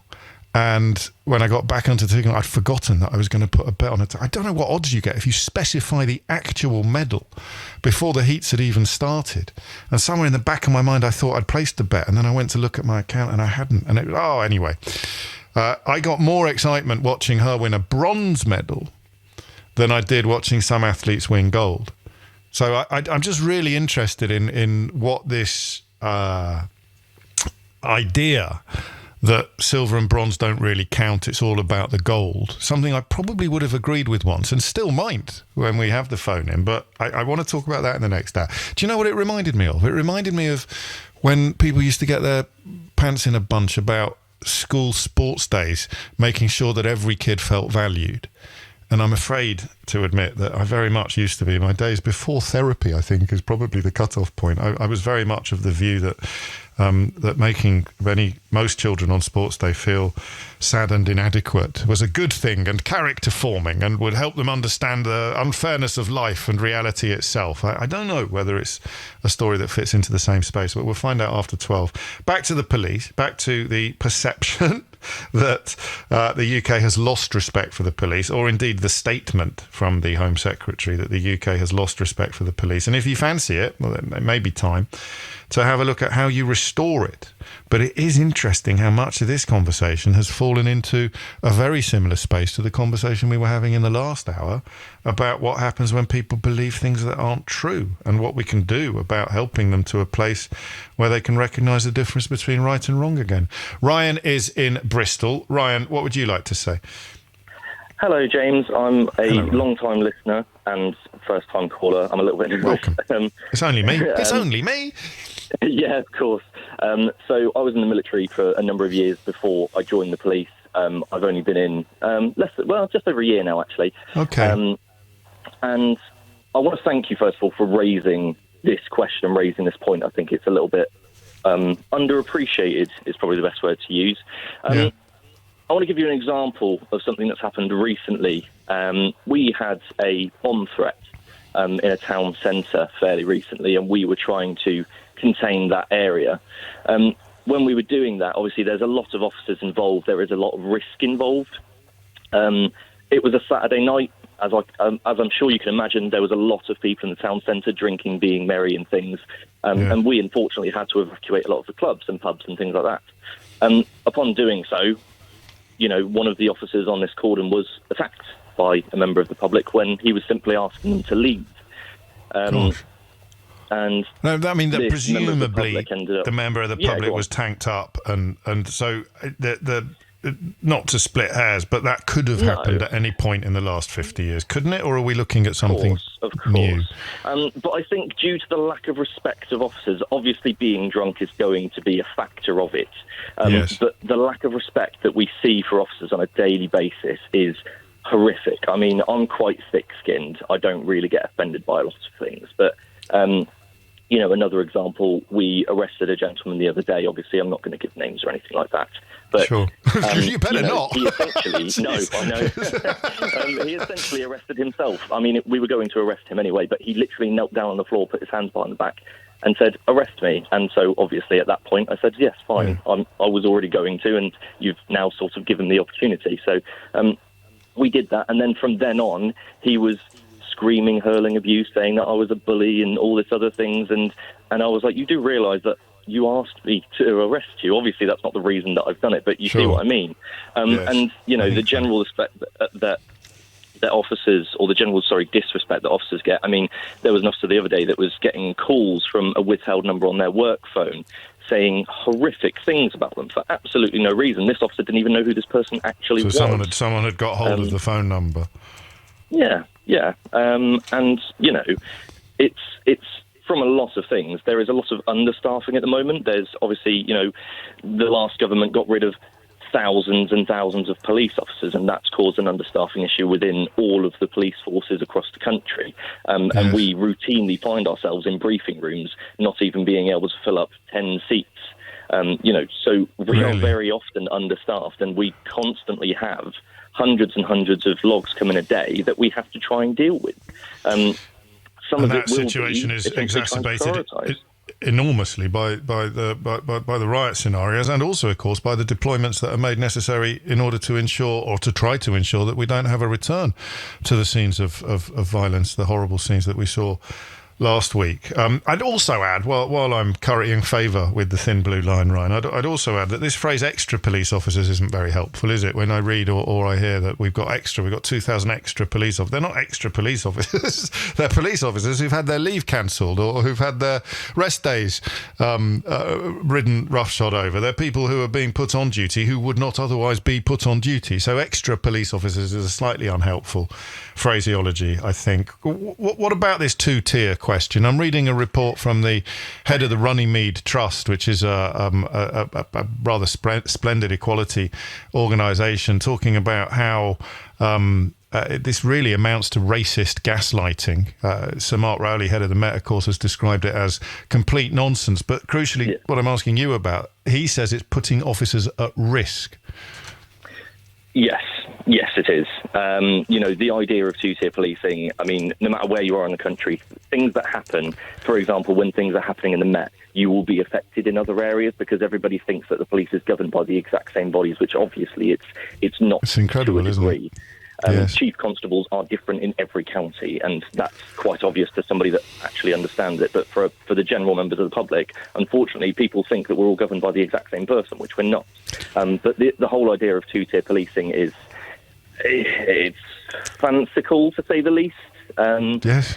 I wonder why it lands. I wonder why people are ready to believe it. You think that Mark Rowley has said these ludicrous claims are putting my officers at risk, and people like Farage continue to talk about it. He is either deciding he understands policing better than Mark Rowley does, or he's comfortable with the idea that he's putting police officers at risk with his what the Runnymede Trust have called racist gaslighting.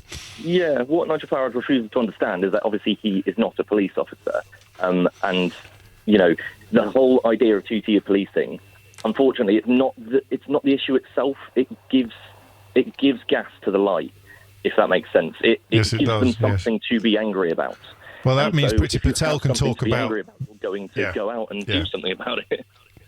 And you're also going to be more likely to be negative towards you when you are arresting someone, because you're going to think that you're arresting me because I'm white, or you're arresting me because I'm protesting against whatever it is they were protesting against. It's quite hard to pin down precisely how you're helping commemorate the crimes committed against children by committing crimes potentially against children, or certainly by terrorising children. Ryan, briefly, the difference between being a copper and a soldier when it comes to how you feel the public look at you.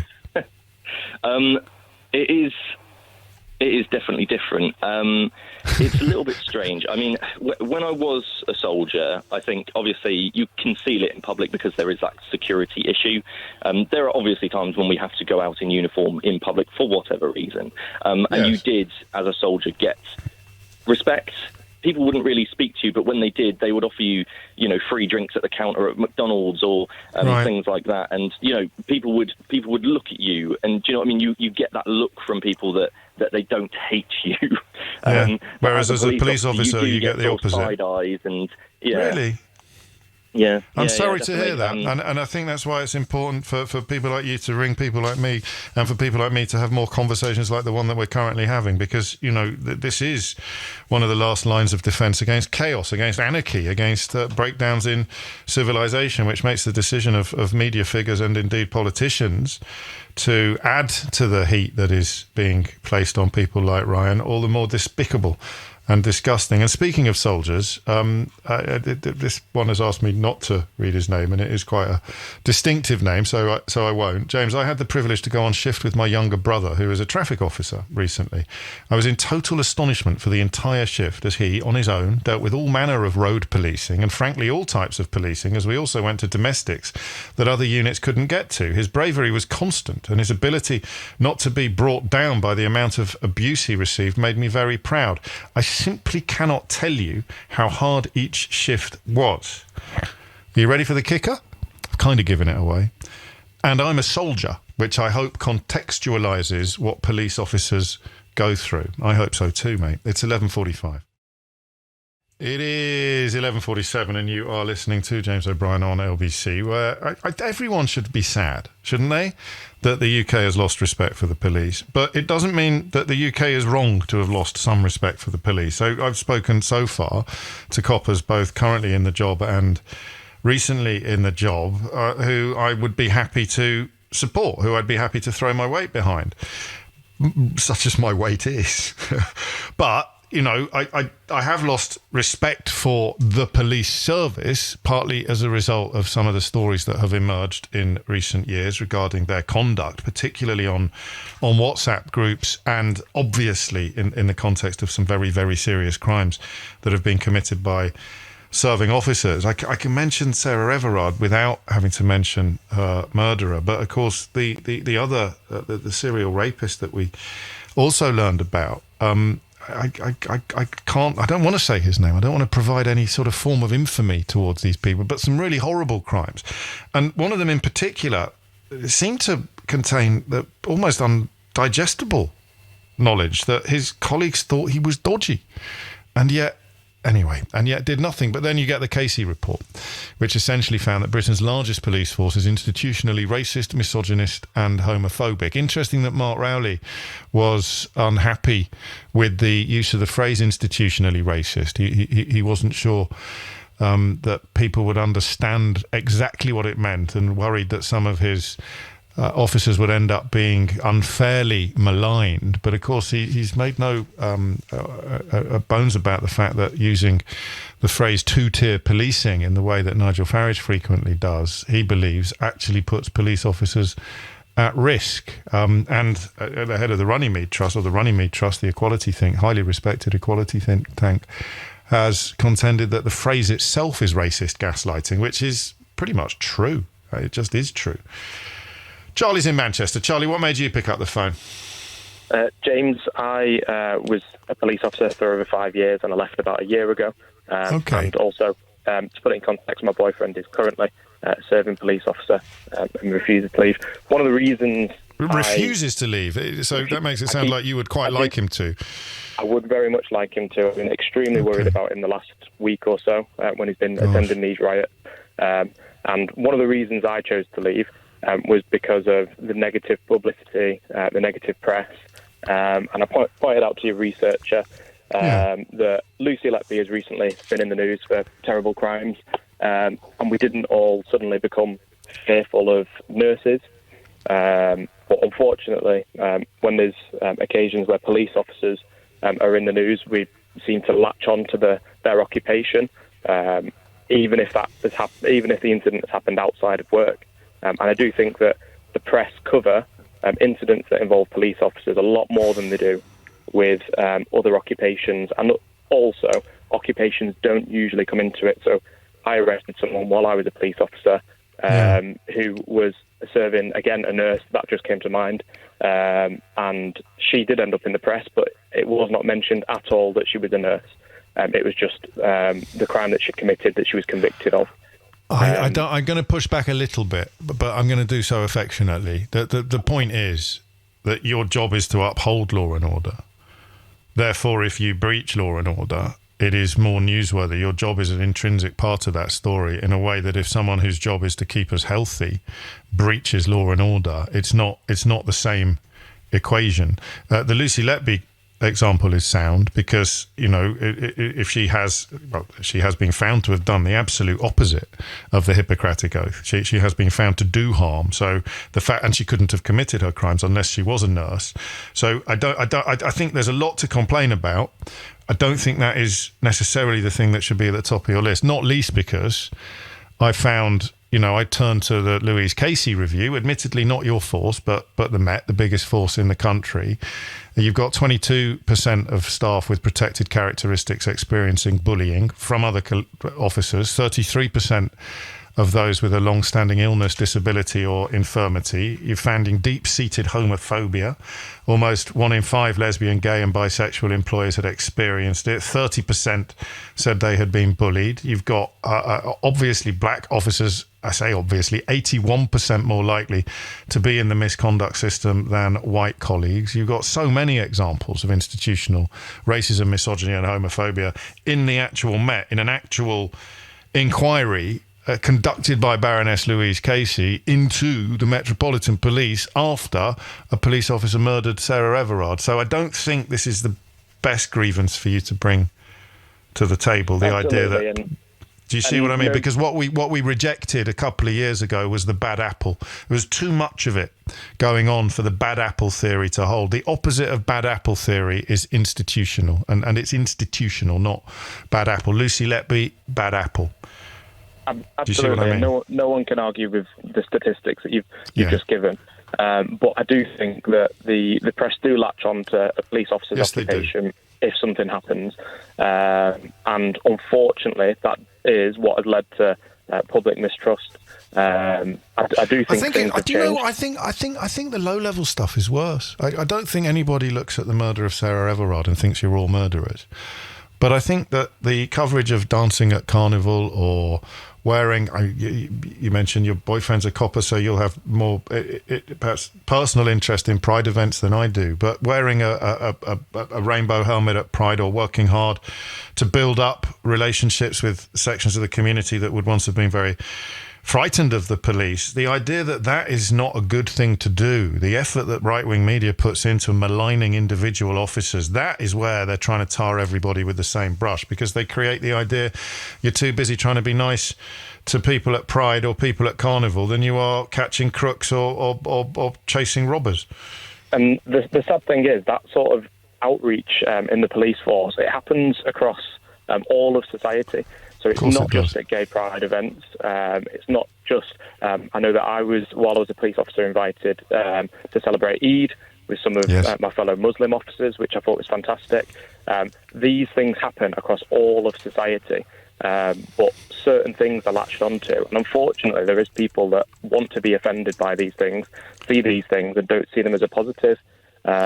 And unfortunately, that does affect public confidence in policing. Do you know what? I hadn't thought of it that way around. Because what it does, of course, that these incidents are designed, these examples are designed, diversity, inclusion, whatever description you prefer, to minimise the likelihood of the scenes we saw last week. But by the way that they're presented to the public by a certain type of journalist and politician, they actually end up exacerbating division and contributing to an ecosystem or the creation of the sort of Tinder that was ignited last week. I sense, Charlie, I think I know the answer to this question. You've had no... I don't think you've got any regrets about leaving the police, but I suspect you wish that you hadn't reached a place where you thought that you had to. Oh, massively so. I'm really disappointed that... it was my career for life, and then unfortunately it just wasn't what I expected. And you talk about lack of confidence in policing, but that also applies to police officers, because they go to work every single day and they're told that these terrible things are happening. Police are all terrible, they're all racist, they're all murderers, whatever. Obviously not in those exact words, but it affects individual police officers' confidence in going to work, and it affects how they feel about their role, exactly the same way that it does a normal member of the public looking in on the police force. And unfortunately, policing nowadays, every time a police officer goes to any kind of job, they're arresting someone, there is a camera in their face. And what people forget is there's usually a very fast-paced situation. They're only human beings, and they have to make a decision incredibly quickly. And sometimes they do make mistakes, but people latch onto those mistakes and won't allow police officers to learn from them. Unfortunately, the culture in the police isn't great in terms of learning from your mistakes, and admitting them in the first place. And part of that is because the way that it's latched onto, and unfortunately, people aren't allowed to learn from their mistakes because it's expected that police officers should never make them. That's brilliantly put. It's also instant reputation protection. It happens with any institution, whether it's a school or whether it's a police force. If a problem arises, the first priority is protecting the institution, which is why things like child sexual abuse went properly unreported or unpunished for so long, because the schools involved were trying to protect themselves, and the same with almost every institution. I don't know how you change that. A mandatory reporting would help in all of those examples, but it is an almost gut reaction, an almost reflex. Post office, there you go. I knew there was an example in the back of my mind. Some of the coverage that has emerged in the post office inquiry has been extraordinary, in that they actually said it out loud, that prioritising protecting our reputation is more important than acknowledging the wrongdoing that we have been responsible for. And Charlie, thank you, mate. And I wonder how many of you thought of Adam Kelwick while Charlie was talking there about division and about attempts to build bridges. There's someone I'd quite like to talk to, actually. It comes from, I think it was the oldest mosque in England that was attacked during the riots. And Adam has essentially dedicated himself to trying to speak to the people, or the type of people that were attacking him. And they've had some extraordinary success. What I loved was the description I read of him taking food outside to actually try and engage with some of the potential rioters, and they all ignored him, and then someone took some food and started talking, and once someone had broken that line, lots of other people followed. So the sense that the best way to undo this sort of thing, the best resistance against the racist gaslighters or the riot inciters or the people in my profession who sometimes don't realise how dangerous they're being, is to encourage dialogue between the people who think they don't like each other. We had all these amazing discussions, he said, and right towards the end of the discussion there was a moment, and it really was a light bulb, and it's like people are trying to play us against each other here, aren't they? He said, and everyone realised at the same time, and it was just like, wow. And that was a comment not from the imam, but from one of the protest attendees who had sought a meeting with him. I think we'll have a look at that story in a little bit more detail tomorrow. And I would mention well, I'll tell you actually after this, but there's something I just want to tell you briefly, because Charlie referenced the Lucy Letby case. It's 3 minutes after 12. Thank you for choosing LBC today. I just in passing, I didn't mention it then because it wasn't relevant to the point that Charlie was making, but quite a few of you drawing my attention to something you didn't need to draw my attention to. There are quite a lot of questions being asked about the safety of Lucy Letby's convictions. I'd recommend a double-page spread in the Times today. I mentioned the Times. Private Eye, Phil Hammond at Private Eye has done a lot on it as well. I'm not fully across it. I certainly don't have a view, but I didn't want you to think I wasn't aware of the seriousness, the probity, if you like, of some of the people posing some of these questions. And another nod back to the conversation we've had in the last 2 hours. I couldn't bear some of the coverage this weekend, now that the families of the little girls who died in Southport have come forward with their stories. I couldn't bear it. The Taylor Swift angle, I know there's probably not a father of daughters in the land who hasn't had an awful lot of exposure to Taylor Swift, and please remember that the case is still very, very live, so we have to be very careful what we say, and we have to watch our P's and Q's. I will always try my very best to err on the side of caution, and indeed to be better safe than sorry. But the coverage of what the families have been through, almost unbearable. A little nod this morning to Sergio and Alexandra da Silva Aguirre, who conducted themselves with quite extraordinary dignity and published a letter to their daughter that was unbearably beautiful. And they have called for an end to the violent riots that followed her death. They've done so in a very diplomatic fashion, but I don't know quite how you process. I can't imagine they've even had the bandwidth to process the absurdity of terrorising children potentially in response to these events. But they reminded me of another Alice, actually, and I'll mention this because the same kind of people that are talking about two-tier policing, and the same kind of people who helped to incite the riots by suggesting that the police were keeping stuff from us, or that the suspect might have been known to the security services. Extraordinary irresponsibility, truly disgusting conduct. But the public space has become so polluted in the last few years that didn't really register at the time just how disgusting that behaviour was. They add their names to two others that I would give you, actually. The families of both Alice Gross and Lee Rigby have also called for individuals, movements to stop using their loved ones' deaths as political capital in often quite pungent discourse. And sadly, Alice Gross's family were ignored, and Lee Rigby's family continue to be ignored by precisely the kind of people who were likely to be throwing petrol bombs at the police last week, or, of course, if they wear suits and ties, likely to be making comments about the security services or about the police. So I hope that these poor parents don't get added to that hideous list, but I'm not massively optimistic. Speaking of optimism, change of pace completely now. Much happier conversation this hour than the previous ones. If the medal tables at the Olympics were totals, if you were listing according to totals, do you know where Great Britain would have come? Do you know where Great Britain would have come? I did a bit of a double take when I looked at this morning. We would have come third. We had the highest total number of medals of all the countries in the world. And of course, we are far from the biggest. In fact, when it comes to total medals, we were beaten only by the United States and China.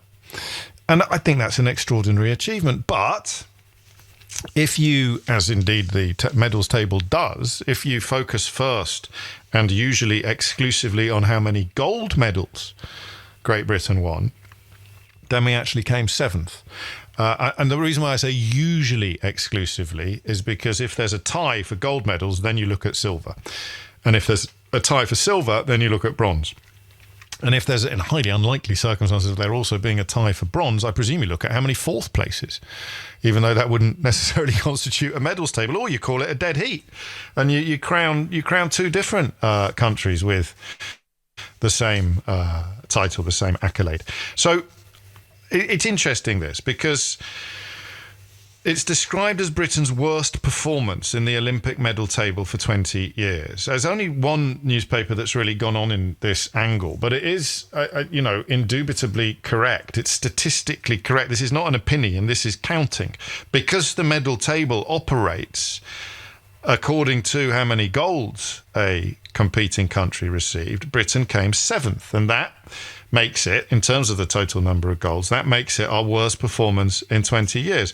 But if you look at all the medals, then we came third. Now, I'm not suggesting that we should change the way. I mean, you can't, can you, as a Brit? You'd have to wait until somebody else is in our position. Otherwise, it just sounds like you're trying to big yourself up, trying to move the goalposts after the final whistle has been blown. But you won't have been surprised to learn that on Saturday night, we watched Georgia Bell, whose mother taught my daughter's PE at their primary school and whose dad is the political editor of 5 News, who I used to work with many, many moons ago. Truly lovely man, lovely couple, really lovely, lovely people. I've never met Georgia. But you know when you have a little connection like that and it's suddenly everything gets magnified, everything gets more exciting. So Georgia Bell, if you don't know her story, was watching the Olympics last time round, watching the Olympics in Tokyo, when her mum pointed out that a couple of the female athletes who were doing quite well in the middle distance running used to get beaten by her when she was a schoolgirl champion, when she was one of the best runners of her generation. She then went to college in America, I think on an athletic scholarship, and didn't respond well to the way that they trained her. There was loads and loads and loads of high-impact distance training. And she said, I think she was there for 2 years, and she spent one of them in a boot. You know, those boots that people wear when they've got a fracture in their bone or a broken bone. And so she essentially gave it up. And then during lockdown, after the experiences of seeing athletes she used to race against in Tokyo, she decided to go for a park run. Literally a park run, the one that everyone does, and the ones about which people can often be quite boring. She went on a park run and came second, in her own words, to a man, and thought, I really enjoyed that. So she just dipped her toe back into it. She's 30 now. She works in cybersecurity. She dipped her toe back into it, and she just kept getting faster and faster. So she got back in touch with her coaches, a husband and wife couple who look after some of our best middle distance runners, including Keely Hodgkinson. And all the pieces just started coming together. And it culminated on Saturday night in her winning a bronze medal at the Olympics.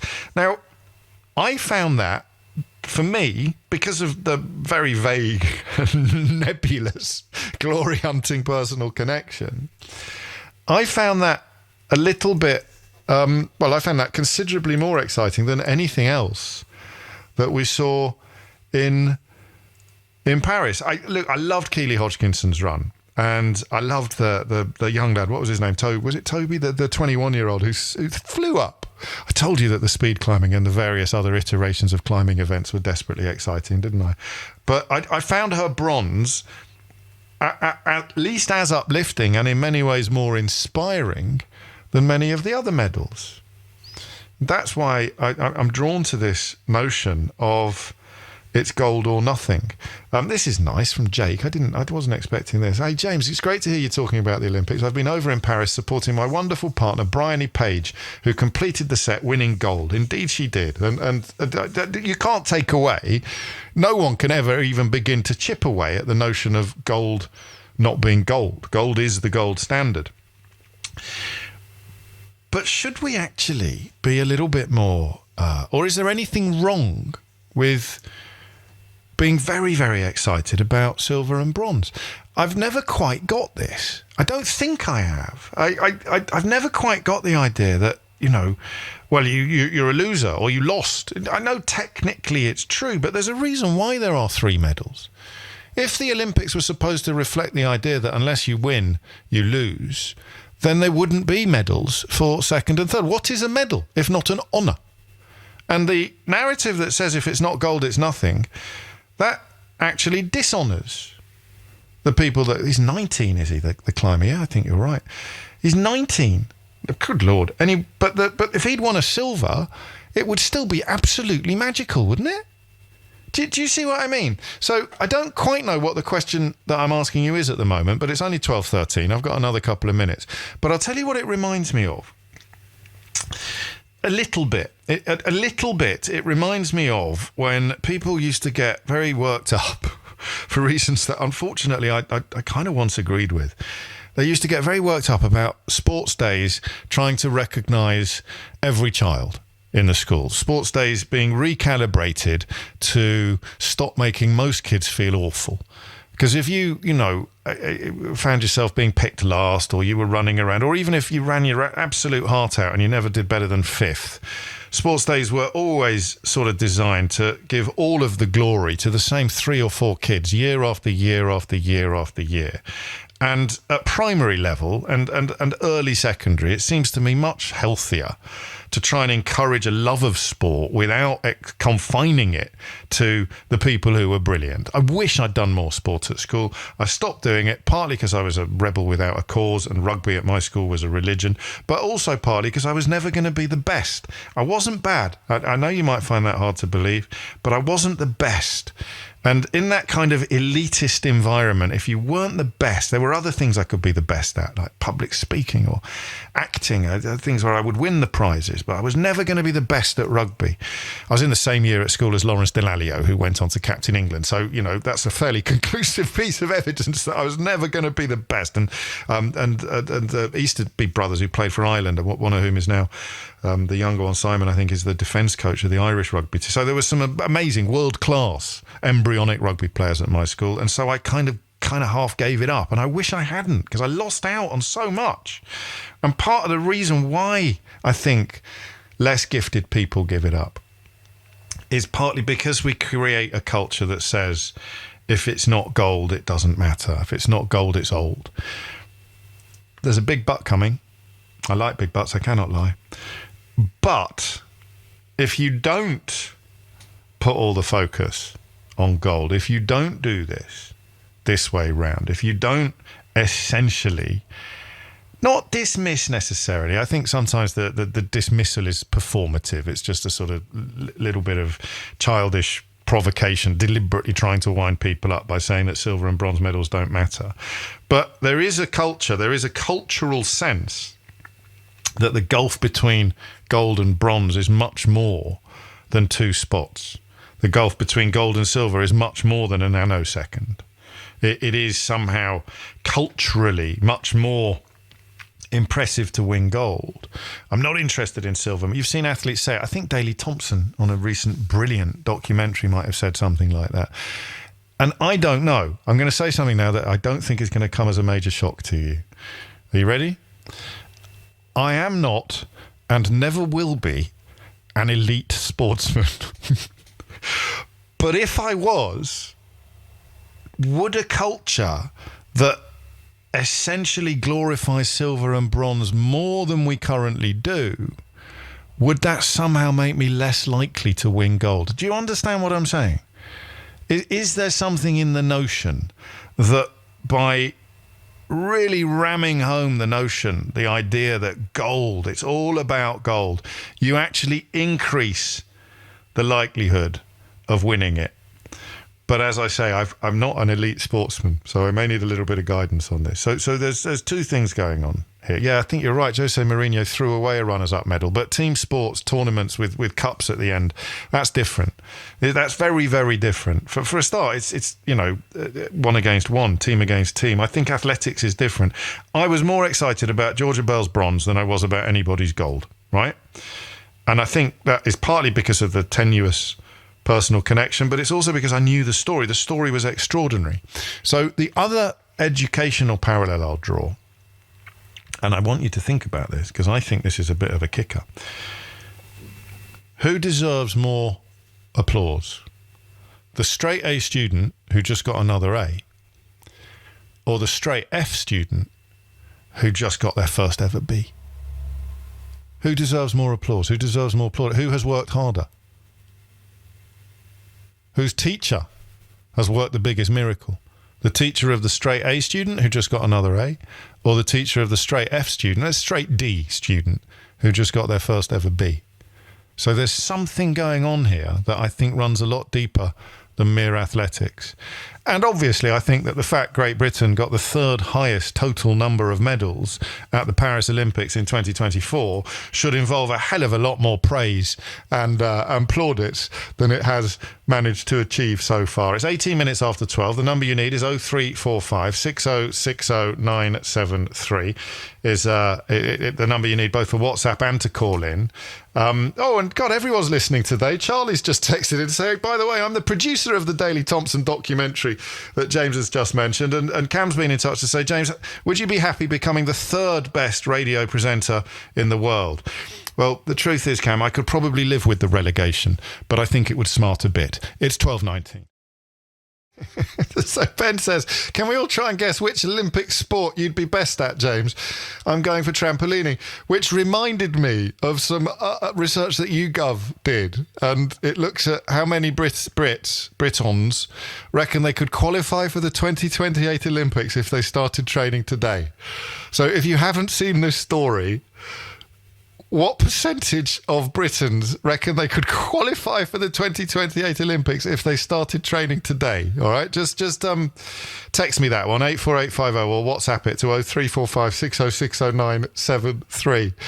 Because when you look at the sports as well, I'm going to tease you with these as well. What sport do you think came first? The one that people think, if I really put my shoulder to the wheel for the next 4 years, I could be in Los Angeles in 2028. It's the table tennis. Have you seen the table tennis at the Olympics, you absolute melons?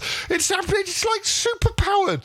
They do things with the bat and the ball that looks like origami. The idea that if you put in 4 years of hard graft at ping pong, you could go to... Anyway... No one will be surprised to learn that the percentage of men who think they could qualify for the next Olympics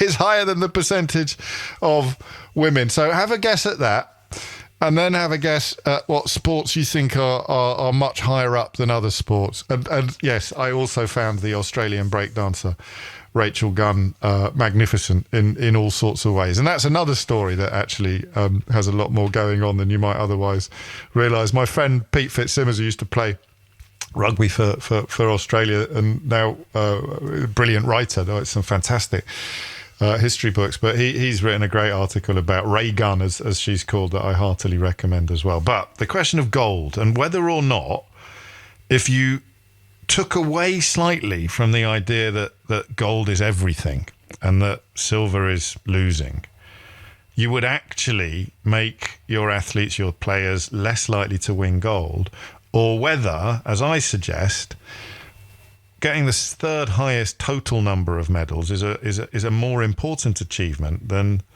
the total number of gold medals. The more I think about that, the more I think it's true. But I'm often wrong, as you know. Jack's in Hackney. Jack, what would you like to say? Hey, James. Thanks for having me. Hello, Jack. Hey, you're welcome. What's on your mind? I think that with our kind of really modern look at the Olympics, how it's televised, we've got it in HD, we get great documentaries and follow-up pieces and all that type of stuff. I think as people now, we can appreciate how close some bronzes can be to a gold. And I think that it naturally kind of makes you say, like, that guy won the gold, but he won it by 0.000 of a second.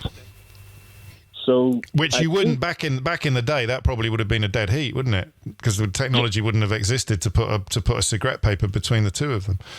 Exactly. Let alone the developments in sports science and exercise sciences, nutrition, health, even engineering with regards to equipment is and shoes as well. Yep. I mean, and when you say equipment, you're not referring to that pole vaulter who knocked the bar off accidentally.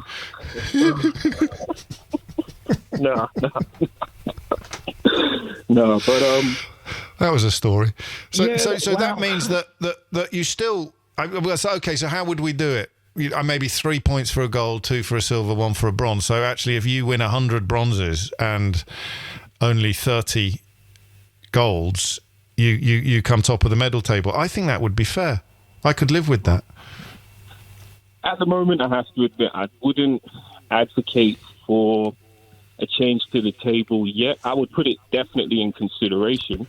But for me personally, the problem is that despite the fact that, I mean, look at the 100 meters, that was very, very, very closely decided. However, if you then go and to look at the flip side, you have the swimming, and I think her name was Ledecky for the US. She won one race by such an unimaginable amount. I was like, how are you beating them by that much? In a sense, I still think that keeps the value in gold, and I do think that. No one's suggesting they should all get the same medal, but in terms of when you top them all up at the end of the games, it seems odd that you can have the third highest total and only come third. I don't know, maybe it's not odd to some people, and you're right, we could just leave it on the back burner and come. But the technology, the tiny margins adds to the idea that there's something going on here. If you spent the next 4 years training, what Olympic sport do you reckon you could qualify for the 2028 Olympics in? I'll tell you what, it's a little bit of a cheat. Go on. in LA, they're going to introduce flag football, and I used to play. So I think that I still keep in quite good shape. I would have to give up pretty much a lot of things that make me happy, but I reckon I'd have a shot. I'd have a shot. You heard it here first. Go get him, Jack. Go get him. It's 27 after 12. Thank you, mate. Harry's in Richmond. Harry, what would you like to say?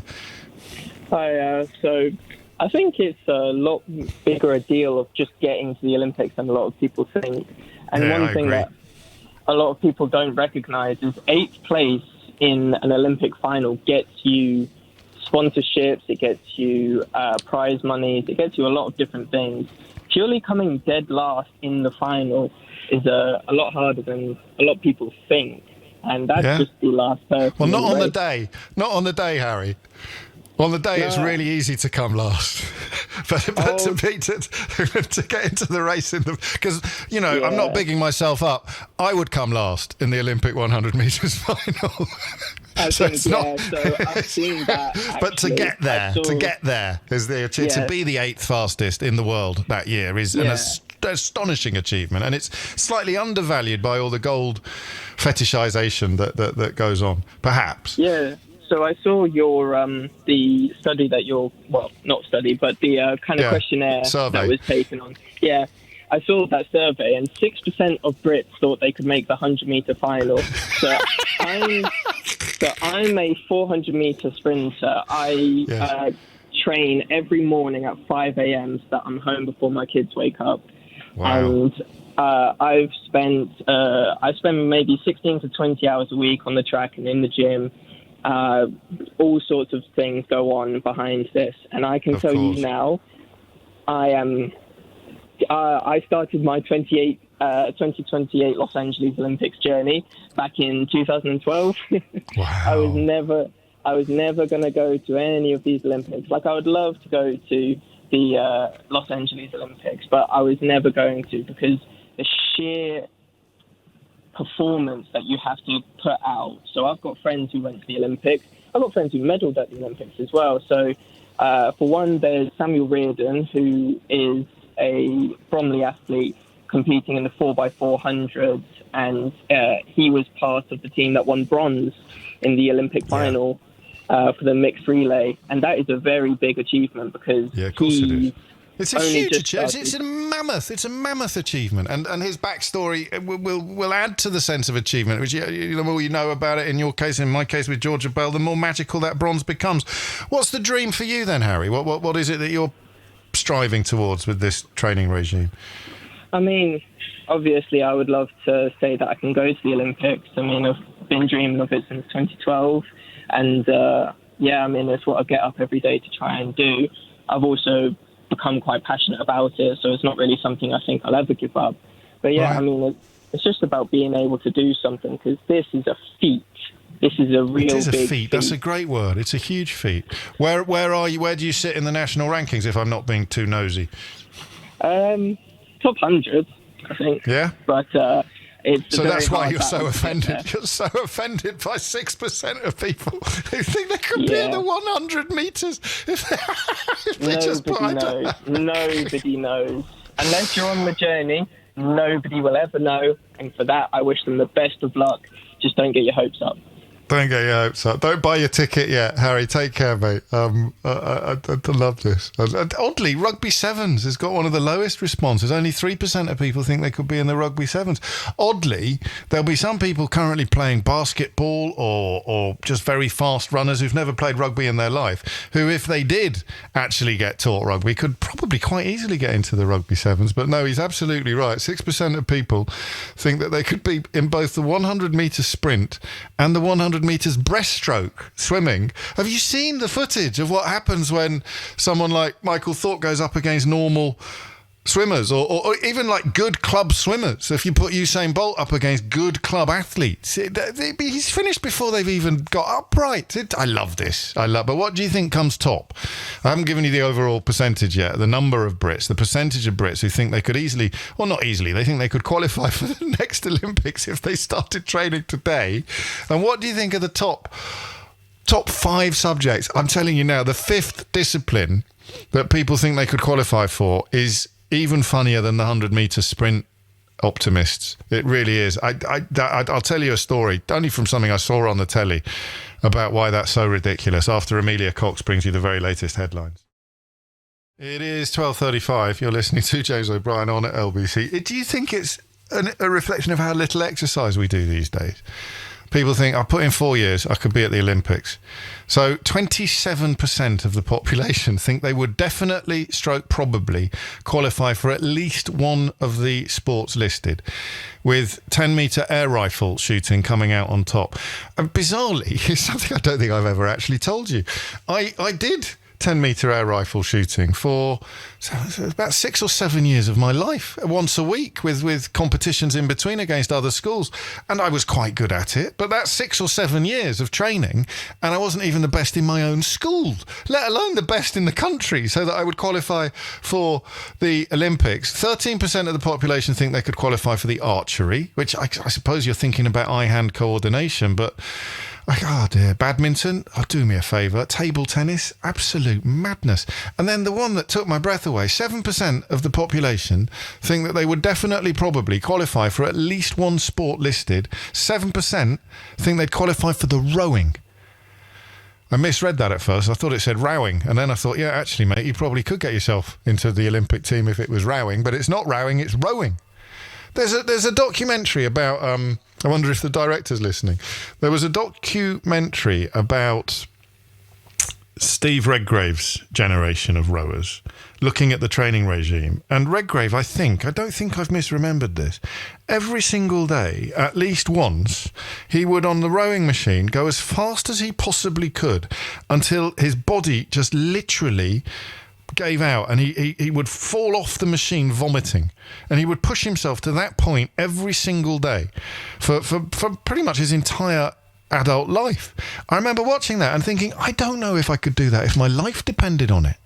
I don't know if I could actually, once my body's screaming out and the lactic acid is, and obviously if my life depended on it, I'd go a little bit further than I would normally, but to the point where you don't just slow down a little bit, where your body just isn't responding to the message that your brain is sending it. But no matter, 7% of us think that we could probably get a seat in an Olympic boat if we just put our shoulder to the wheel for the next 4 years. I love this conversation, but how much kudos should we attach to gold versus silver and bronze? 0345 6060 973. Michael is in Bordeaux. Michael, what would you like to say? I simply love your programme. I finished my training so I can listen to it. Excellent. I'm a professional rowing coach. Yes. And I also coach Olympic-style archery. There you go. Now, don't row with me. Good Lord. What an amazing double. Nice one. Thank you. Worked hard at it. Yes. Anyway, a couple of points. First of all, gold recognition. Obviously, supreme. But I'm also Bermudian. We had a Bermudian sculler in the Olympics for a tiny, tiny little island. Yes. Actually, in the last Olympics, 50% of our athletes, 50% got gold for a tiny island. Beat that. Well, I can't, can I? I don't think anybody can they? We had 2 athletes, and and we got the women's triathlon gold. Yes, of course. Anyway, so he worked his tail off to even qualify for the qualifying rounds. So he had to travel the world trying to get this qualifying time, which he did. He actually rode for Cambridge as well. So just getting there is an absolute fantastic achievement. Getting gold, brilliant. Silver. So how do we police this? So we're talking about Dara Alizadeh, I think. We are the hairy beast, and he's got the hair I had when I was in my 20s. Actually, I was wondering where it had gone. Actually, Michael, glad to see it's been so well looked after. So this is so interesting, isn't it? Because I don't think that the audience and the coverage reflects the fact that for some people, a bronze will be a bigger achievement than a gold is for other people. If you've won 3 golds, if Usain Bolt wins another gold, it's magnificent and it's magical, and it's what the Olympics are partly about. But I don't think we put enough weight on the other thing that the Olympics is about, which is the journeys of athletes like Dara. Yeah, inclusion. I mean, your analogy to a D student getting a B. Yes, yes, brilliant. They marginally they've come up a lot further. But coming back, if I could, to can you train for to get into the next Olympiad? The British squad, Olympic general squad, I don't even remember, but I think it was at the time of London Olympics, had searched for a giant. Sounds strange. Yes. But men had to be over 6'2", women had to be over 6 foot. And then with a very, very intense weekend of analysis, they either went into rowing or handball. I don't know anything about handball. And Mo Sabibi was a product of that. That's how they found it. But they're looking, they're looking for needles in haystacks, aren't they? They're looking for 1 in a million specimens that apply. They have to jump into. Oh, phone line's going a bit funny.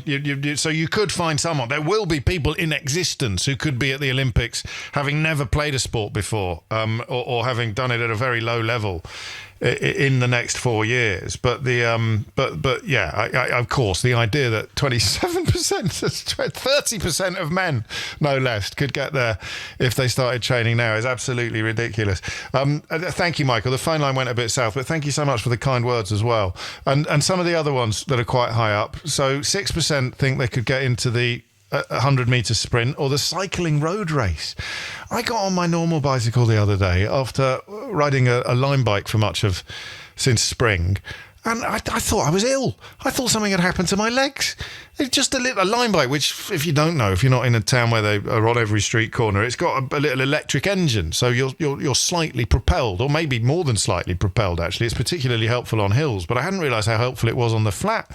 So I got on my normal bike to go and buy some cat food, since you asked. I thought there was something wrong with the bike. I'm going through all the gears. I'm going, what's wrong with it? I got off, had a look at it. There's something wrong with my bicycle. And I realised that it's just that my legs have got used to the pressure that you exert to pedal a line bike. And then when you get back on a bike that's not electronically aided, I felt like I was riding through treacle. But no, nevertheless, 6% of the population think that they could get into the road race in the cycling if they just put in 4 years of work. And 6% think they could do the shot put.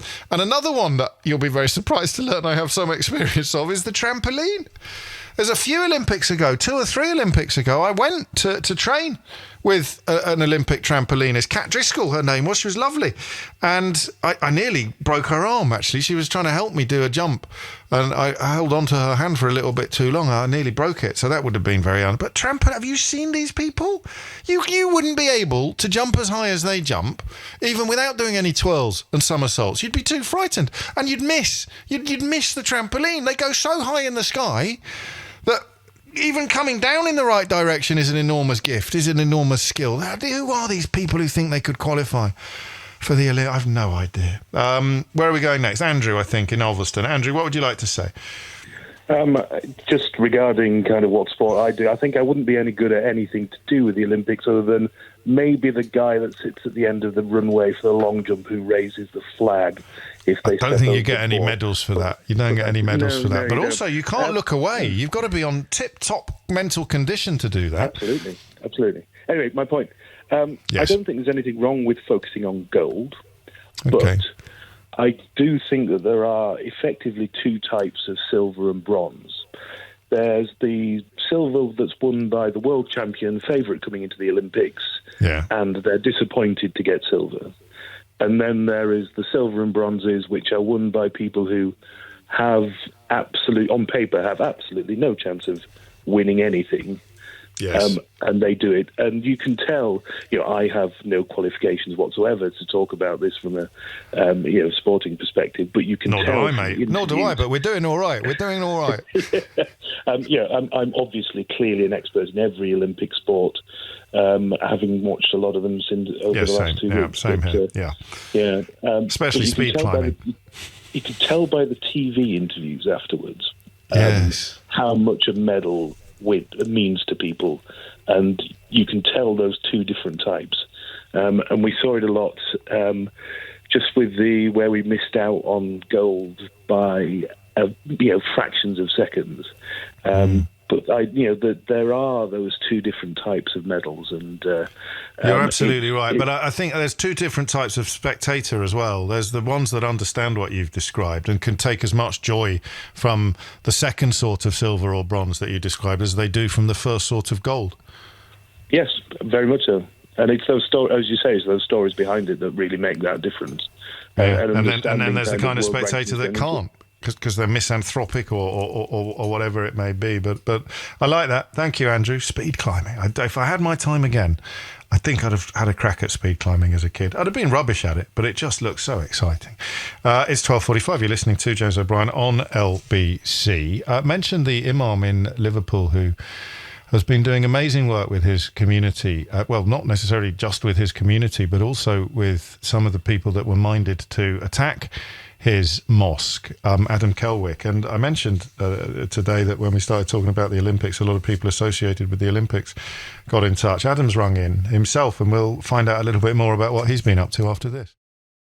Hard to find any silver linings, really, in the context of last week's riots. No silver linings, of course, in the context of the events and the deliberately, in some cases, fermented misinformation that followed the original tragedy. But if you look hard enough, there are silver linings, and perhaps one of the biggest was discovered in Liverpool, where the imam of what I think is the oldest mosque in the country took it upon himself not just to interact with, but to positively reach out to some of the far-right sympathising demonstrators who'd congregated outside his own mosque. I mentioned Adam Kelwick a little earlier in the programme, and I think one of his mates must have got on the phone and told him we were talking about him, because Adam has now rung in and joins me on the line now. Thank you, Adam.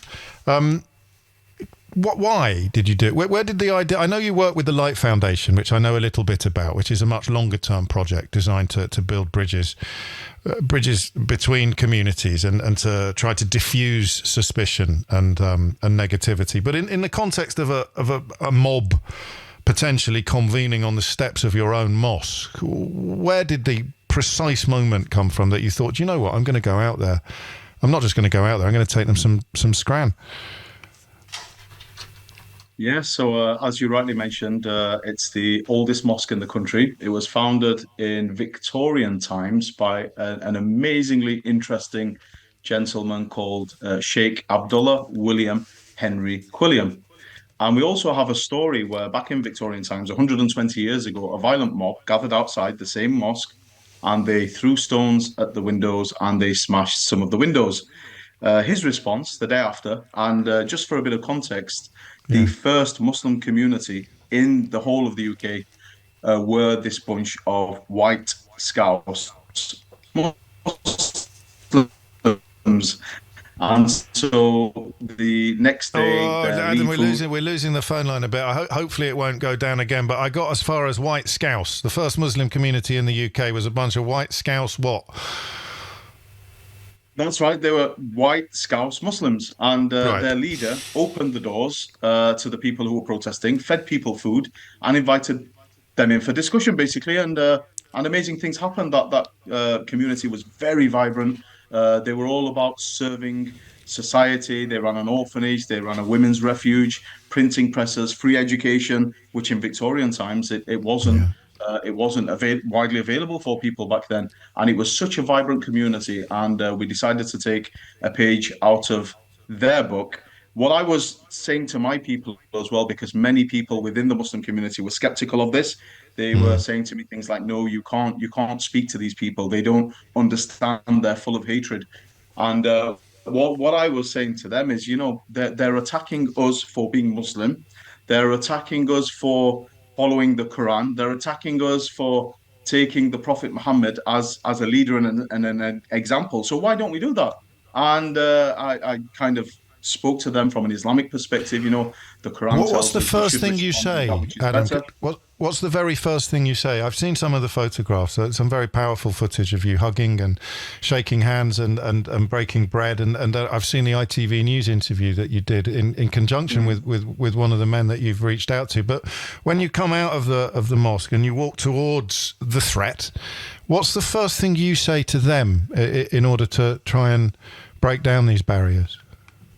Yeah, so before I spoke words, I'd like to think my body language and my vibes were kind of inviting. So I smiled and I really went over there with a genuine intention, because I've always taught that every single human on the planet has potential good in them. They have this goodness in their hearts. For some people, it's like when you put sugar in a cup of tea and it settles at the bottom. Everybody has this sweetness in their hearts, and sometimes it just needs a bit of a stir. So I went over, I smiled, I tried to make myself look as least threatening as possible, even though I am a 6 foot tall and quite broad guy. And the first thing I said was, would you like some food? And the first people I actually spoke to just looked straight through me as if I didn't exist. And I moved on to the next people, and they gave me a firm nod as to say, no, we don't want any. And then finally we broke through to somebody who accepted the offer of a burger. And from then on, it was just giving out food, speaking, listening, shaking hands, exchanging details. And I promised them that we would invite them back into the mosque soon. And we did that on Saturday. And some of the people who protested actually came along to the event, which we titled, Is Islam a Threat to Britain? They came, they listened, they asked some pretty tough questions, and we gave them some honest answers. And one gentleman in particular, he was at the protest just the week before. He said, I'm different now. He said, I've learnt a lot tonight. What sort of questions did they ask you? So at the event, they were asking about Sharia law and is it compatible with the UK? They were asking about why the Prophet Muhammad married so many wives and why does Islam allow marriage to cousins? They were asking, a whole range of questions, and we welcomed the questions and we spoke to them. And as I said, we promised them honest answers, and we had this really good discussion. But what I think is, what was more important than the content of the questions and the answers was the actual interaction itself, where they saw us as human beings like themselves, and we saw them as human beings like ourselves. And I think the real magic actually happened after the question and answer session, when we broke up for food and regular people from our community were speaking to regular people from their community, and amazing relationships were built. And that was further reinforced yesterday when we were invited on a family day trip to Wales by one person who was seen to be a kind of ringleader for gathering people at the Save Our Children demonstration on the Saturday, which turned into riots and violence. He actually reached out to me. I've been speaking to these people all week. I've been speaking to one of Tommy Robinson's right-hand men here in Liverpool. We sat down, we had a 90-minute discussion. We didn't agree on everything, but what we did realize is this right now feels like people are trying to turn us against each other.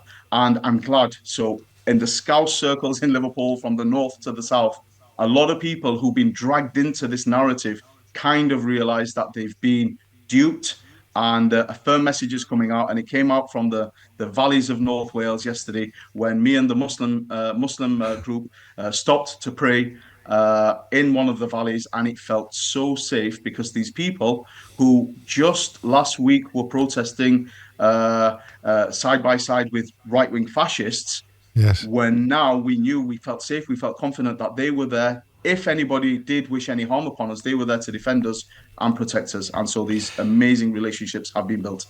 So humanizing through demystifying, really. Yeah, that's what it's about.